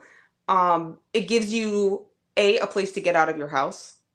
B, it gives you at least some level of socialization. But to get to that next level, it really takes bravery. That's why I think it's so funny and interesting, and like, what ninja tricks in society did we have where we decided that vulnerability was a weakness? Because being vulnerable is some of the hardest things that anyone has had to do. I know, because I work with warriors. I work with people who have been to war, and being vulnerable and opening up, they have said to me, is 10 times harder than anything that they experienced in combat, right? Not to diminish the combat experience, because obviously that's an unimaginable thing. But being brave and opening up and sharing your experiences, sharing your heart is extremely brave. And to get that one-on-one time with somebody, you have to do that. You have to open up, even if it's just a little bit. Women are socialized to do that. We're socialized to be vulnerable, because in order to take care of families, you're required to do that. And so for men, it's something that you have to practice, right? Even if it's in small steps. I'm not saying you have to go up to someone and tell them your deepest, darkest secrets, right? But even asking someone to spend time with you is a vulnerable thing, right? You're admitting that you want kinship with that person, which can be even within itself a vulnerable thing to do. Making friends is a vulnerable thing to do. And so it really just takes small steps in reaching out for connection. Because connection is that true healing mechanism. Wow. Yeah, no, I totally agree with that. So folks, maybe it's a good idea for men to start thinking about, how they can create these sort of safe places for each other. We've got neighborhood groups. We're all in WhatsApp chats and stuff like that. Maybe invite your neighbors, your men, to go out and, do a monthly lunch together, a monthly games night. My husband likes to play games, so he's always inviting people over for a night of Ludi and dominoes or whatever. But, just playing sports, like maybe you like to play pickleball or golf or whatever, go fishing. I feel like fishing is probably an ideal sport, if you will, that's not too taxing. You can kind of enjoy and be in a much more relaxed environment and feel like you can talk and stuff as you're fishing. It's great for that sort of thing. So reach out, and there's lots of amazing ideas out there on how you can make those types of more meaningful connections. And we talk about mental health awareness, but even when it comes to life in general and longevity, your social life is extremely significant to making those connections that's actually going to help you live longer and help you live a much more fulfilling and happy life. Indeed. All right. Everybody's kind of quiet. They're like listening. Miss Flores said she did for 40 that time around. Miss Barbara G did 25 squats and the minute with me. Very good. Impressive. So any questions? Where is Jim? Jim is not here with us this morning, because normally Jim is very, very engaged in these conversations around mental health and wellness. But I feel like people are just listening this morning and not having too many questions. Is there anything else that we needed to cover? I'm sure we can do a bit more next week, but otherwise, we won't keep you too long, because we know you're extremely busy. Yes, indeed. So, so if that's all we've got, folks, we will let Dr. Sarah Nicholas go. Just a reminder that she'll be having her own show. And Shaka wants to know if we can talk about workplace stresses. Oh, that's a good question. Yes. Let's keep the theme going specific to men. Again, the workplace for them tends to look a little bit different. It's not perhaps their comfort zone to stand up by the coffee machine and have those little chat sessions, which are actually good. Those little gossiping sessions, a little office gossip is actually good for you at work as well. But what sort of workplace stresses do you find, men tend to complain about? Well, I think workplace stress can look different for everyone depending on the field that you're in. But providing for a family in general, depending on whether or not you're a primary provider or not, can be definitely something that is stressful. But ongoing stressors around performance, right? We live in a world where our employers are naturally looking for us to just improve and improve and improve and improve and improve. And that can be a very stressful thing, to feel like you're never good enough, right? And so I find that to be a strong workplace stressor. But depending, I mean, I've worked with people in finance who are required to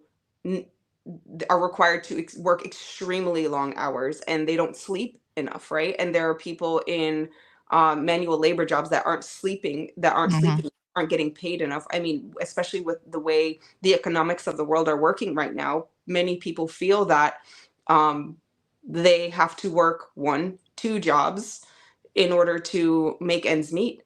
And that stress within itself, feeling like you're never going to be enough, that's huge. That's a huge thing. Capitalism is meant to be that way, right? Yeah. Capitalism is meant to continuously push the the bar further and further and further. And so when you feel like you can never reach it, that's by design. But that also creates a level of stress that people find very difficult. Yep. Very good. And then, I mean, if they're struggling with it and they're finding it difficult, it's really then a question of how to navigate that. Again, one idea that came to mind is perhaps getting a professional mentor. So someone who kind of can help you navigate office environments and the business world and that sort of thing. Yeah, I think finding a mentor is an excellent idea, right? Particularly if you are wanting to promote in whatever you're doing. I think another thing that can be helpful is checking in with yourself and checking in with the mindset that you have. Many times I find that the people who have the most workplace stress are the people who have that desire to please, right? And they're kind of going above and beyond without any kind of return for it. So they're overworking without any return on it. And so sometimes you have to be mindful of doing the dance of, when am I going to go above and beyond in order to succeed, and when am I going to pull back in order to take care of myself? Because there is a give and take. It's never, you can't do it all, right? There's always going to be a give and take. And so we have to figure out when we're doing that. I find the people that burn out the most are the people who are trying to please everyone. That's so true. Yep, that's why a lot of times I say they'll be fine. That's my new sort of the principle of let them. I'm like, Caribbean version of let them is they'll be fine. You know, like, let's just keep it going.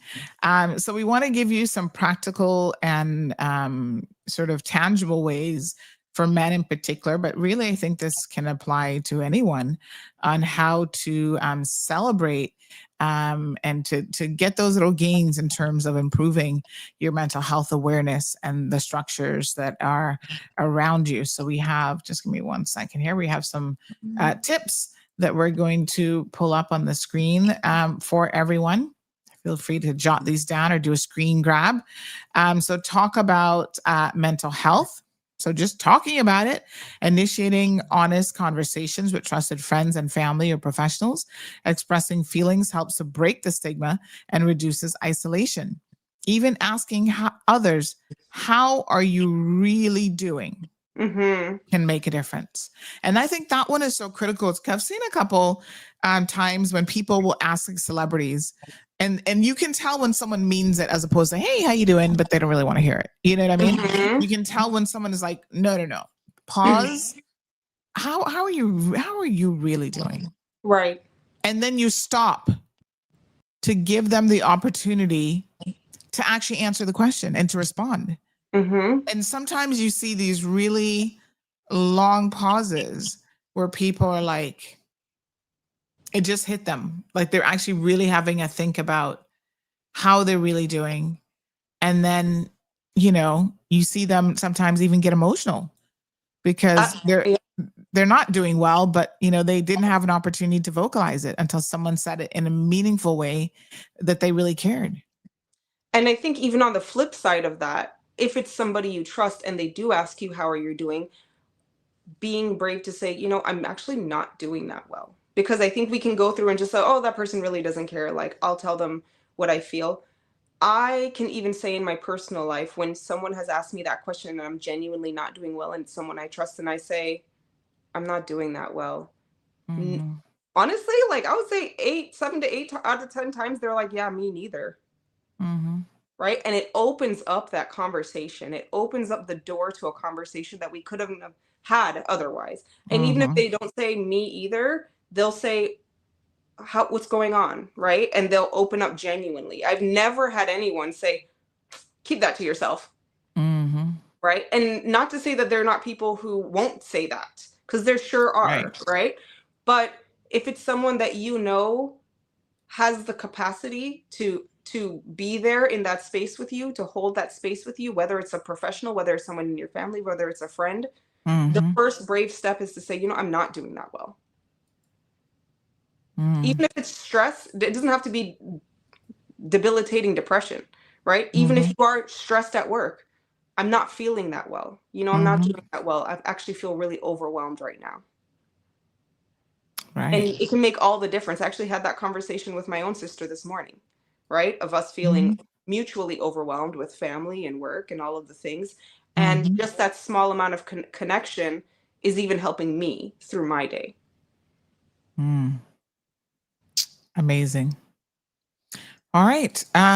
Listen and check in. Listen without judgment and follow up regularly with those who might be struggling. Support can be as simple as asking and listening, as we just said. Very, very good. Prioritizing self-care.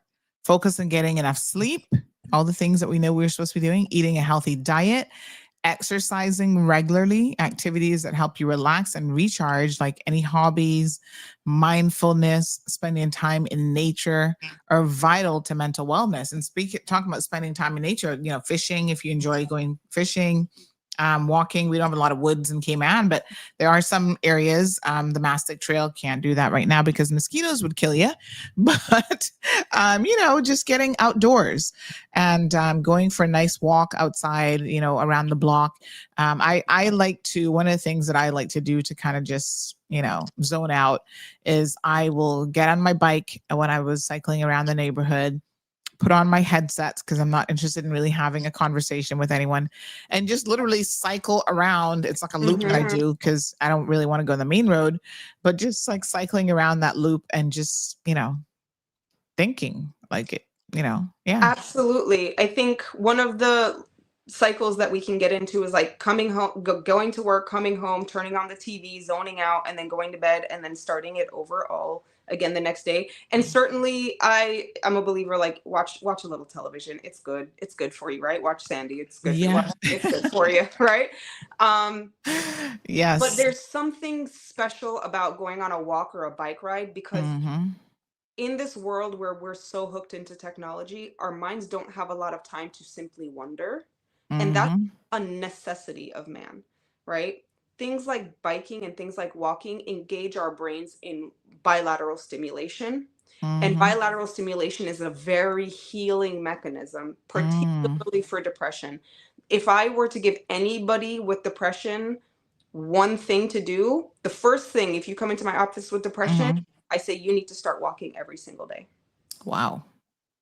Because it is the one thing that, it's not a heal all, but it is always, it's for me always one of the most vital important steps, because that bilateral stimulation, getting out into nature, it reconnects you with yourself and it reconnects you with the world. And that's important. I mean, and all the research has, really,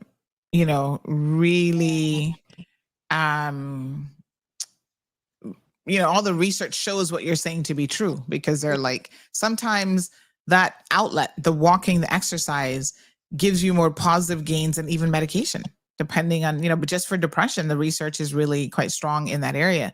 So going again to the next one, which is move more. So physical activity boosts brain health, resilience, and emotional regulation. Walking, running, cycling, team sports can improve mood and reduce stress. And Movember challenges such as like a 60K walk honor men lost to suicide and highlight the connection between movement and well-being. So yeah, get out there. And if you got to do it by yourself, just go out there and walk. Miss Margie is asking for me to share that on WhatsApp. I most certainly will. Seek professional help. So, we've got professionals like Dr. Sarah and others who are available. So therapy and counseling are strong tools, not a sign of weakness. And talking to a behavioral health professional can help provide useful coping strategies and targeted guidance. So that's really, really important.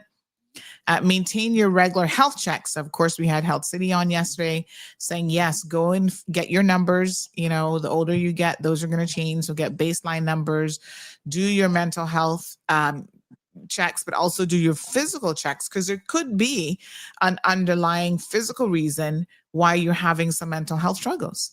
We talked about, male menopause yesterday, starting in your 40s, how your body starts to change, your testosterone levels can drop, and those can impact a lot of things, including your mental health and wellness. So important to know your numbers and make sure that your physical health is important, with physical and mental health going hand in hand. Schedule checkups for both of those on a regular basis.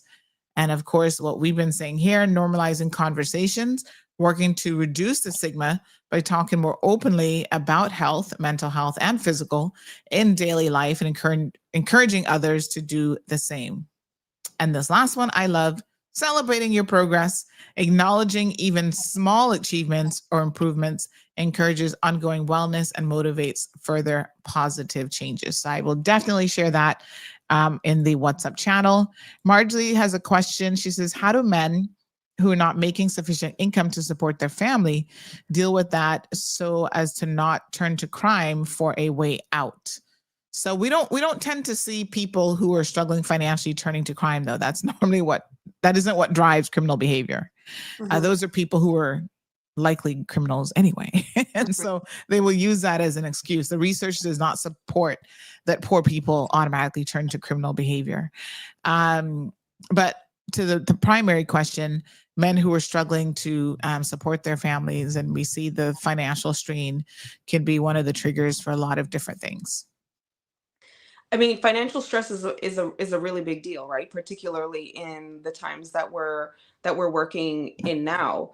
It can be a hard thing to admit that someone is struggling financially. It can be a really hard thing to admit. And so I would say, again, reaching out, it's something that you have to admit, right? If it's especially to the point where you're feeling like you can't feed your family, perhaps family needs to come together, right? Needs to come together in order to support. Sometimes when we're struggling in the world, community is the most important thing, and community is what we're going to be able to have in order to feed our families, in order to give us the bandwidth in order to move up in the world and to be able to support ourselves. And so I would say the biggest thing, again, and I can't emphasize this enough, the biggest thing is to reach out to community, right? Because you're not going to be able to find a better job if you are constantly on a rat race in the job that you have now, right?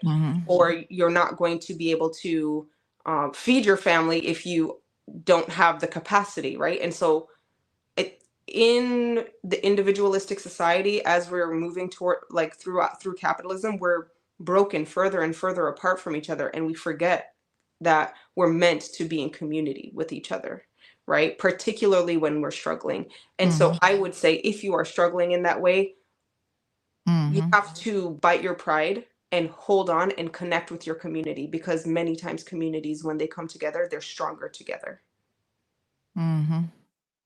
Yeah. Absolutely.